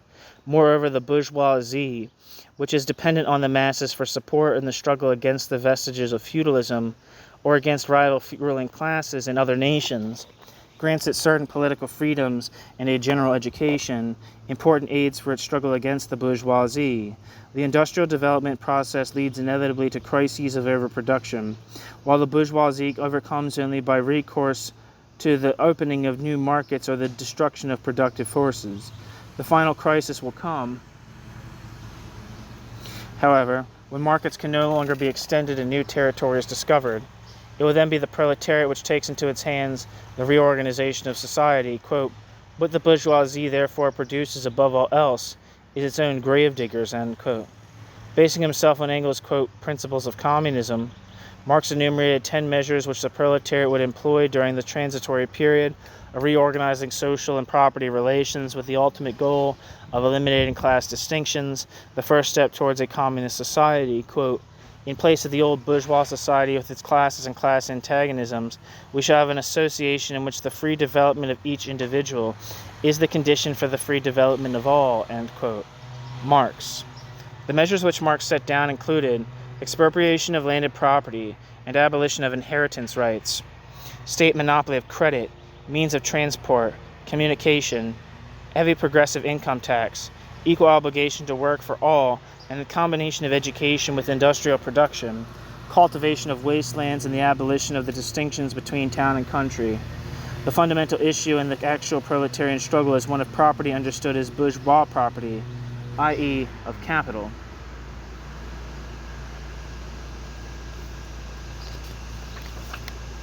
When capital, therefore, is converted into common property, into the property of all the members of society, quote, when capital, therefore, is converted into common property, into the property of all the members of society, this does not mean that personal property is transformed into social property. It is merely the social nature of property that is changed. It loses its class character, end quote. The agent of this revolutionary change will be the entire proletariat, not the communists for or in the name of the proletariat. The communists are distinguished by their international orientation in contrast to the individual proletarian who fights a national battle against a particular bourgeoisie. The communist, moreover, possesses theoretical understanding of the historical development and of the ultimate course of the movement. The ranks of the communists contain defectors from other classes, persons who have come to espouse the proletarian cause, knowing that their interests will be furthered by a radical social transformation. The theoretical tenets of communism are not inventions or of ideologists or of utopian reformers. Rather, quote, They simply express in general terms the real relationships of the existing struggle. Property is the key to the social production, to the social and production reform which the proletariat wishes to accomplish. The key to the future communist society will be labor, not labor as a means of increasing accumulated labor, which is capital, but accumulated labor as a means of expanding, enriching, and advancing the life process of working men. End quote. Communist Manifesto. 1 second.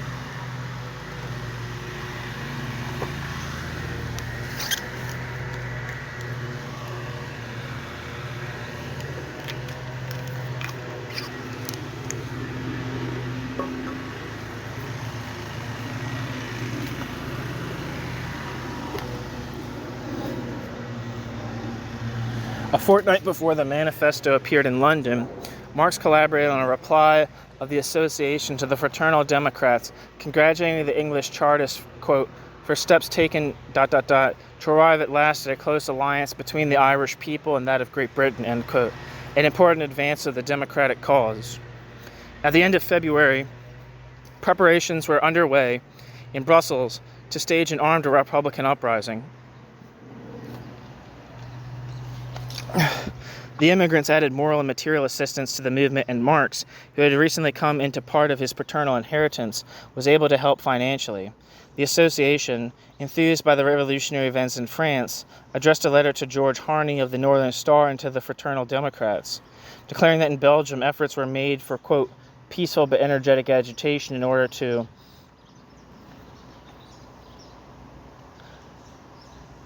obtain through the channels proper to the political institutions of Belgium the advantages which the French people have just conquered, end quote. On the same day, February 28th, they also sent an address to the newly installed provisional government in Paris with congratulations for the unexpected progress made in the name of all humanity toward true democracy. At the beginning of March 1848, Marx received an invitation signed by Ferdinand Flocon of the provisional French government to return to live in Paris. Quote, stout-hearted, loyal Marx, the soil of the French Republic is a refuge for all friends of freedom. The power of tyrants sent you into exile. Free France opens her gates to you and to all who are fighting for the second cause of brotherhood among all peoples. End quote. Ferdinand Flocon of the provisional French government. When news came of the revolutions on the continent, the central office of the Communist League in London transferred its authority to Brussels. The Belgian police, however, began hunting down political refugees and activists, and on March 3rd, Marx received a command signed by the royal powers to leave the country within 24 hours. The Brussels section of the League was dissolved and Marx empowered to reconstitute the group in Paris. During the night of March 3rd to 4th, 1848, while preparing to flee to France, Marx was taken into custody for questioning, held for several hours, and then expelled over the Belgian frontier into France. He arrived in Paris on March 5th, 1848. Jenny Marx was arrested the same night upon presenting herself at police headquarters in search of her husband. After several hours in a cell with 3 prostitutes, she was led before a judge for questioning and finally released in the early afternoon. In Paris, Marx immediately set to work re-establishing the central office of the Communist League and was elected to its presidency on the 10th of March, 1848. The League decided to found a German working men's club whose task would be to educate and prepare the exiled Germans for the return to the homeland. The 300 to 400 Germans whom the club attracted were, quote, armed for their return with propaganda material on the communist movement, taking them with them the manifesto and a fly sheet entitled, quote, Requisitions of the Communist Party in Germany, end quote, which was restricted to that country's specific and immediate problems. The list of requirements was headed by the most compelling need of the 39 German Länder, unity. For the rest, it followed the points set down in the manifesto as regards state appropriation of privately owned lands, of the means of transport and credit institutions, while omitting industrial property. At Mainz on the Rhine, local members of the League founded a workers' educational society in order to coordinate the functioning of a larger number of clubs whose founding they anticipated after the return of the numerous refugees abroad. Early in April, Marx also left Paris, returned to Cologne via Mainz, where he conferred with his associates of the League on immediate organizational questions. In Cologne, plans are already afoot to publish a new daily newspaper, the Neue Rheinische Zeitung. Support was volunteered by both communists and Democrats, who turned the organization over to Marx immediately after his arrival and appointed him editor-in-chief on April 10th to 11th, 1848. Engels joined Marx in Cologne on May 21st, 1848, with the intention of settling there and collaborating on the paper. In its first issue, dated June 1st, 1848, the Neue Rheinische Zeitung published a sharp critique by Engels of the Frankfurt National Assembly, which caused a great number of the paper's Democratic shareholders to withdraw their financial support. Marx continued the critique of the Frankfurt liberals with a leading article on June 7th, opposing both the liberal program and the manifesto of the radical Democrats. Marx held that Germany could not achieve unification simply by issuing decrees or proclamations, but that, quote, German unity in the German constitution as well can result only from a movement whose decisive elements will be, in equal measure, the internal conflicts and the war with the East, end quote. The war with the East, Russia being understood as the, quote, East, became one of the pet topics of the Neue Rheinische Zeitung, along with the liberalism of the Frankfurt parliamentarians and the conservative fears of the German bourgeoisie. Marx viewed the March Revolution as, quote, only a semi-revolution, the beginning of a long revolutionary movement. June 14, 1848. However, Marx recognized the value of the democratic freedoms, such as that of the press, which had been won and had made the clandestine activities of the League superfluous. The League was therefore disbanded in June. For the most part, Marx's 1848 articles in the Neue Rheinische Zeitung were written on topics related to recent revolutionary insurgencies and to the current democratic endeavors everywhere in Europe. Marx was particularly aggressive in attacking the German bourgeoisie, as for instance in the article The Prague Uprising, published June 18, 1848. Here he took the Germans to task for allowing themselves to be used as an instrument for oppressing other nations and peoples, for their indecisiveness, their cowardice, and lack of unity. In a brief editorial note on the June Revolution in Paris, Marx announced that events in France had, quote, developed into the greatest revolution that has ever taken place, the revolution of the proletariat against the bourgeoisie, end quote, June 27th.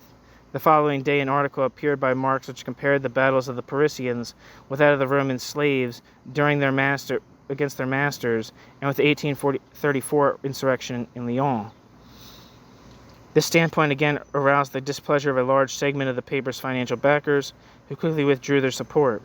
In an article written jointly with Engels entitled Arrests, the Frankfurt liberals were exhorted to act energetically and decisively on the problem of German unity and democracy, July 5, 1848, and on July 12, 1848, Marx urged them to make use of the extra-parliamentary measures, i.e. a revolutionary war against Russia, in order to, quote, cleanse itself of the sins of the past, end quote. In an article on the 1st of August, Marx defined the source of conflict between the bourgeoisie and the other social classes as the, quote, monopoly of capital, end quote. Quote, it is precisely this monopoly which is specifically modern and produces modern class antagonisms, and it is the specific task of the 19th century to find a solution to these antagonisms, end quote. Marx. At a general meeting of the Democratic Society on the 21st of July, 1848, Wilhelm Weitling spoke in favor of separating the political movement for democracy from the social. He also advocated a personal dictatorship within the movement of the, quote, most insightful, end quote, members. Marx was given the opportunity to reply to Weitling's suggestions at the next meeting on August 4th, 1848. Defending the founding principles of the society, Marx underlined the importance of a political struggle led by the masses and explained that the intermingling of the political with the social aspects would facilitate victory. Marx was to see at the head of the movement not Weitling's corps of elite, but, quote, heterogeneous elements whose task it would be to elaborate a line of efficient direction through the exchange of ideas, end quote. Quoted according to H. Mayer, Karl Marx und die Revolution von 1848, Historische Zeitschrift, Munich, December 1951.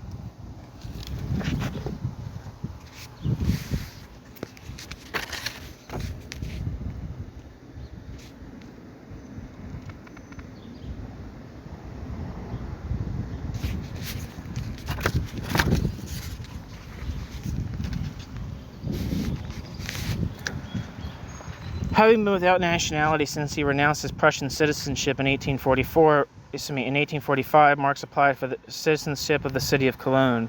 The request was immediately granted by the city council in April 1848, but vetoed by the Royal Prussian government in Berlin. Marx wrote a letter of protest to the Minister of the Interior on August 12th without, however, effecting a change in the government's decision. A commentary on this affair was published in Neue Rheinische Zeitung on the 5th of September 1848. August and September 1848 were months of major political crisis in Germany, due first to the ministerial affair in Prussia and to popular uprising against the Malmö armistice at Frankfurt am Main.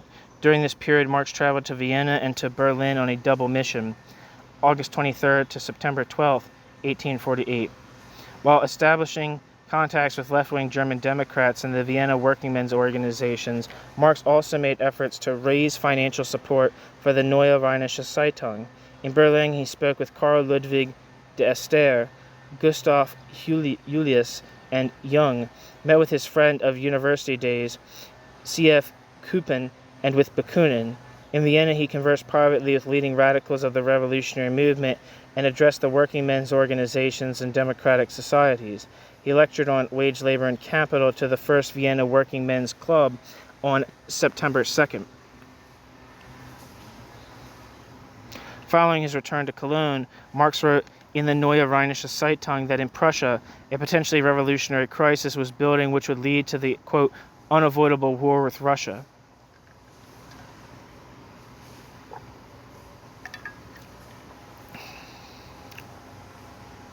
End quote.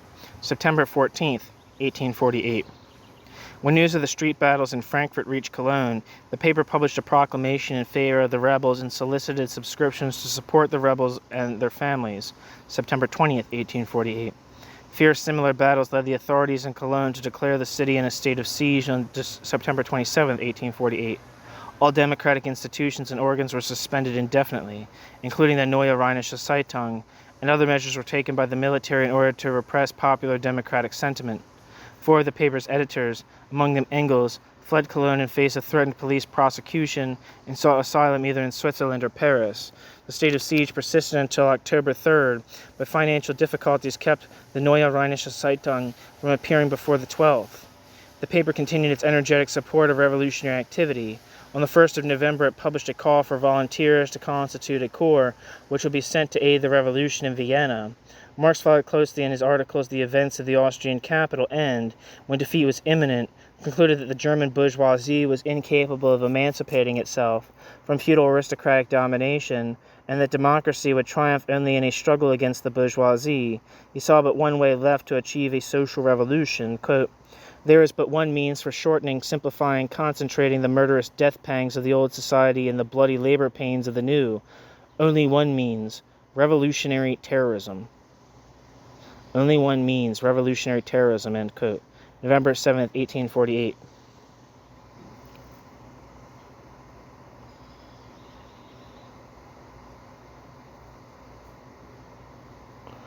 As a gesture of opposition to the despotic measures taken by the Brandenburg ministry, Marx proposed that the Prussian citizens refuse payment of taxes.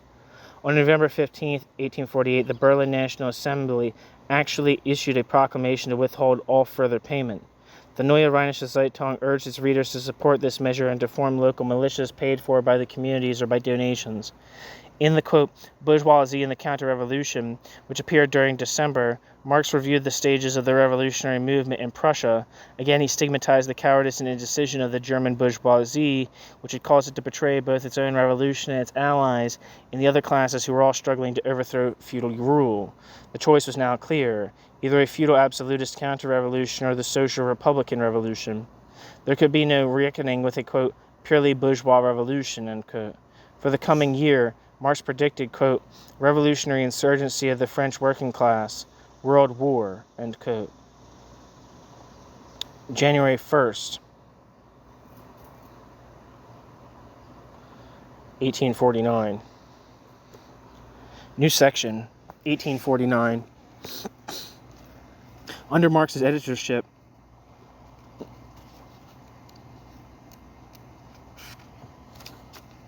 the Neue Rheinische Zeitung continued its sharp attacks on the bourgeoisie. denouncing in particular the latest measures of the local authorities to control the employees on municipal projects in Cologne through the introduction of, quote, work passports, end quote.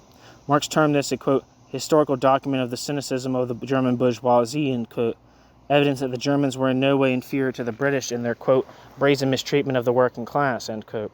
January 5th, 1849.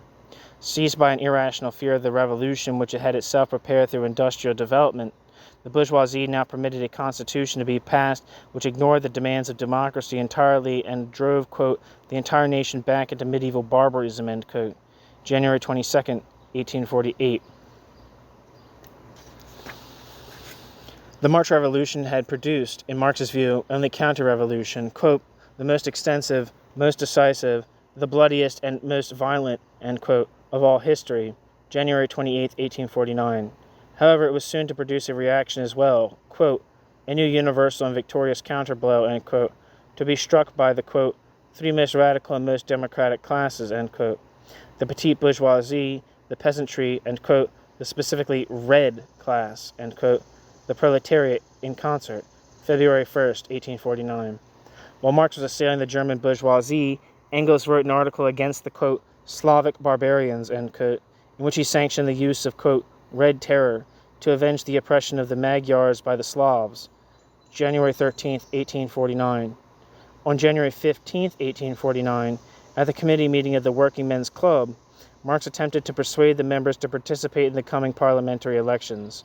From a practical standpoint, Marx argued it was important that members of the democratic opposition should win seats in parliament in order to carry on the political fight against feudalism, quote, to prevent the victory of our common enemy, the absolute monarch, end quote.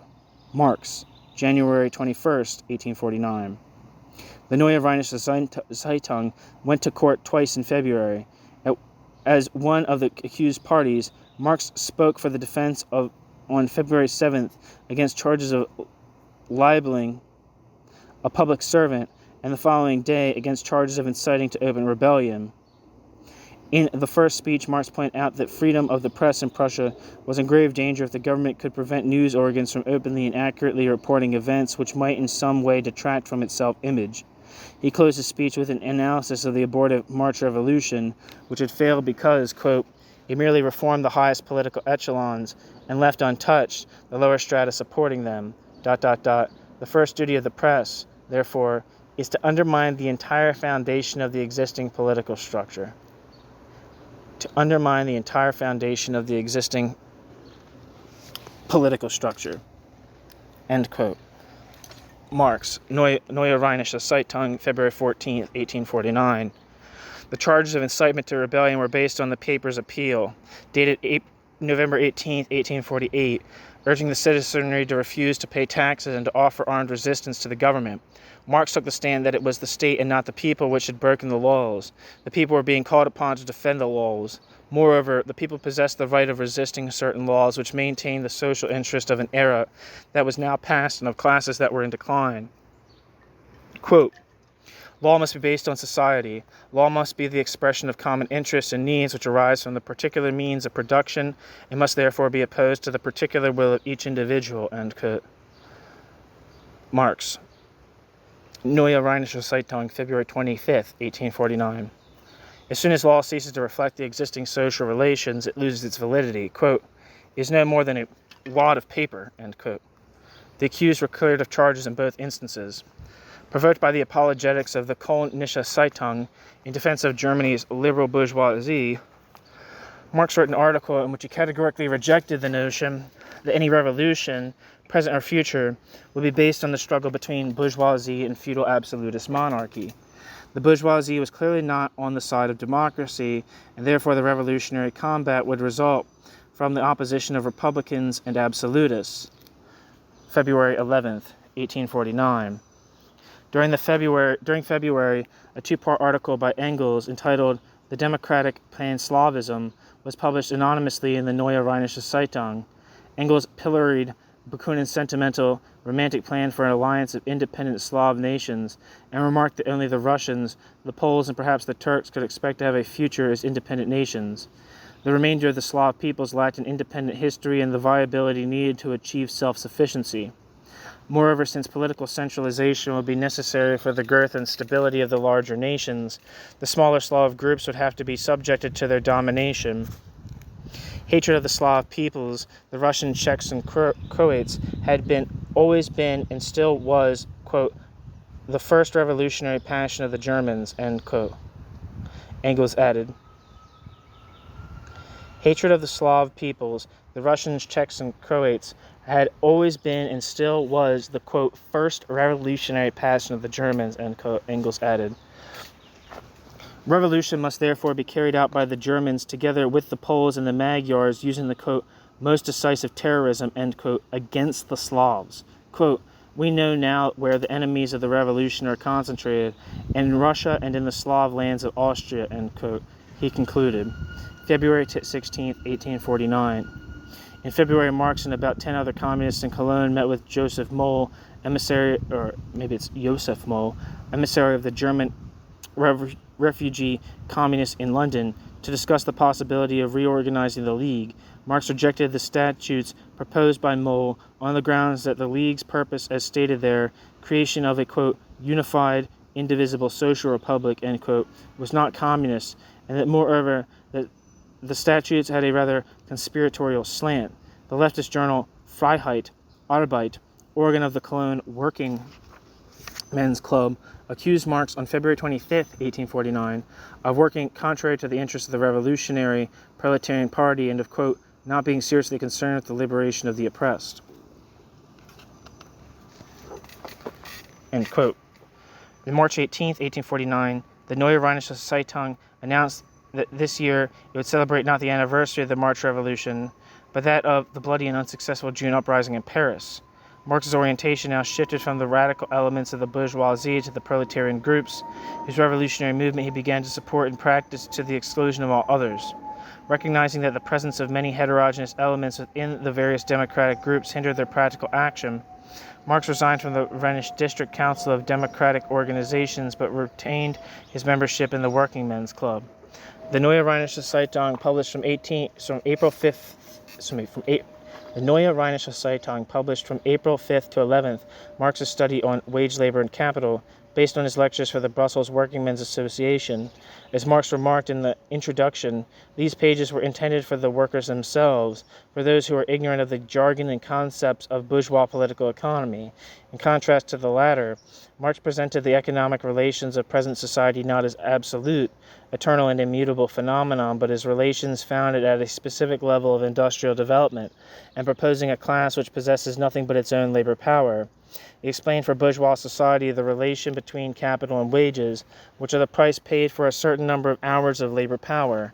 The working man who sells his labor power to the owner of the means of production uses the time and energy which would otherwise be devoted to his self-realization through labor to the production of mere wages.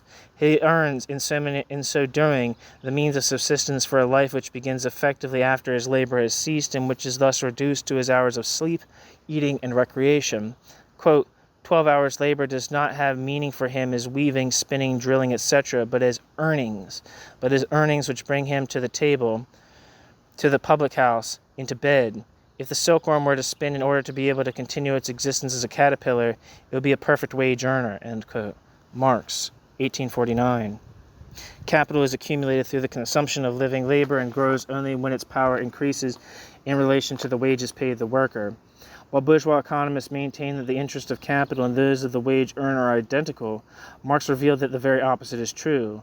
Any increase in the absolute value of wages in periods of rapid capital expansion is only a semblance of progress and of amelioration in the situation of the working class.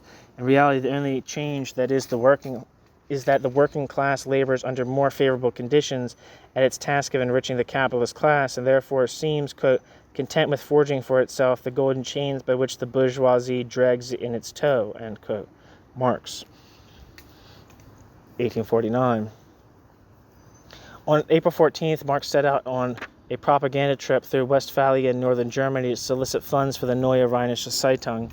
This provided Marx with the opportunity to gather information on the revolution planned by the petit bourgeois democratic elements for early May and to visit members of the old Communist League. Once again in Cologne, Marx wrote a letter for the Neue Rheinische Zeitung which treated the history of the powerful Hohenzollern family of Prussia.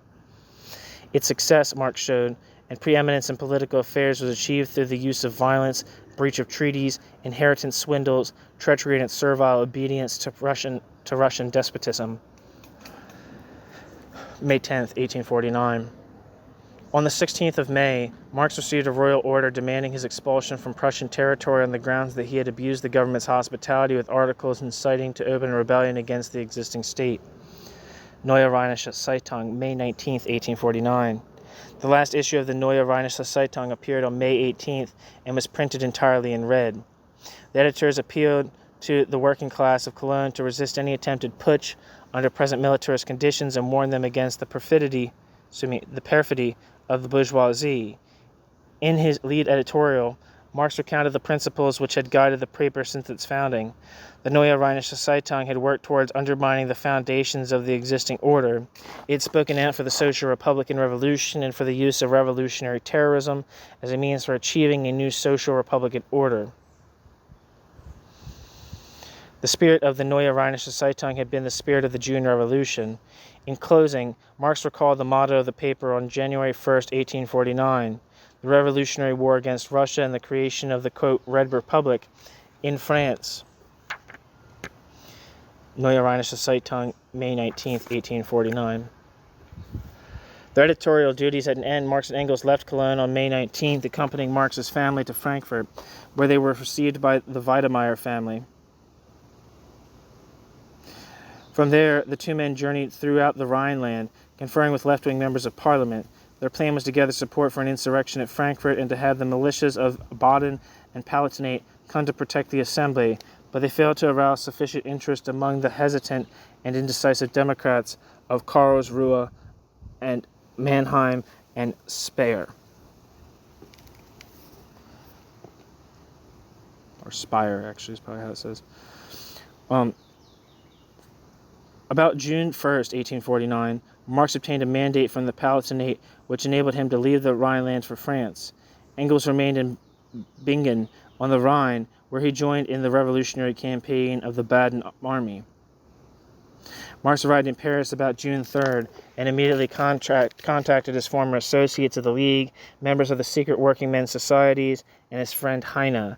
After the defeat of the Montagnard uprising, supported by the secret societies, repressive measures were taken by the French government which affected Marx as well. On June 19, 1849, Marx was notified that, should he wish to remain in France, he would be required to take up residence in the department of Morbihan. At this moment, Marx was sans-le-sou, as he wrote Wedemeyer on July 13, 1849. Marx's wife, who had sold all their household furnishings before leaving Germany to avoid having them confiscated, was now forced to pawn all her jewelry. To the family's great relief, Ferdinand Lassalle was able to collect a larger sum for them among his Rhenish friends and associates. With this aid, Marx left Paris on August 24th for London. His wife and 3 children followed on September 15th.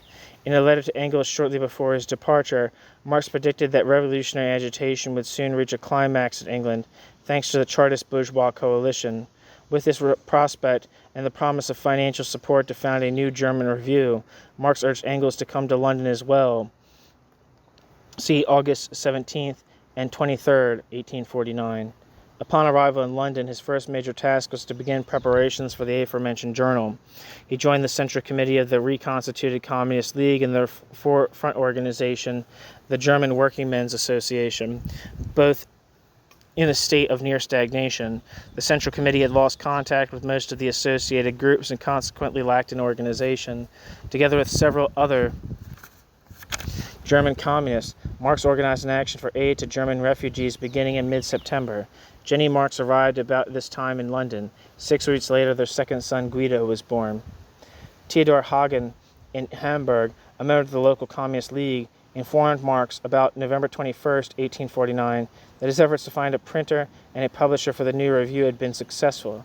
Marx thereupon began soliciting contributions for the Neue Rheinische Zeitung, Politisch-Ökonomische Review, as it was to be called, and sought aid in publicizing its forthcoming appearance. Reporting on his recent activities to Wedemeyer In Frankfurt, Marx wrote that he believed a violent crisis in industry, agriculture, and commerce was approaching.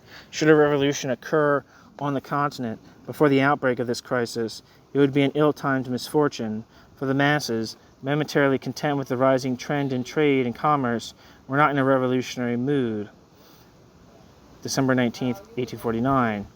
At the close of the year, Marx and Engels attended a banquet given by the Fraternal Democrats and presided over by George Harney. That's the end of the chapter. I want you to know that I read that all in one sitting. So you should give me props. Thanks for listening.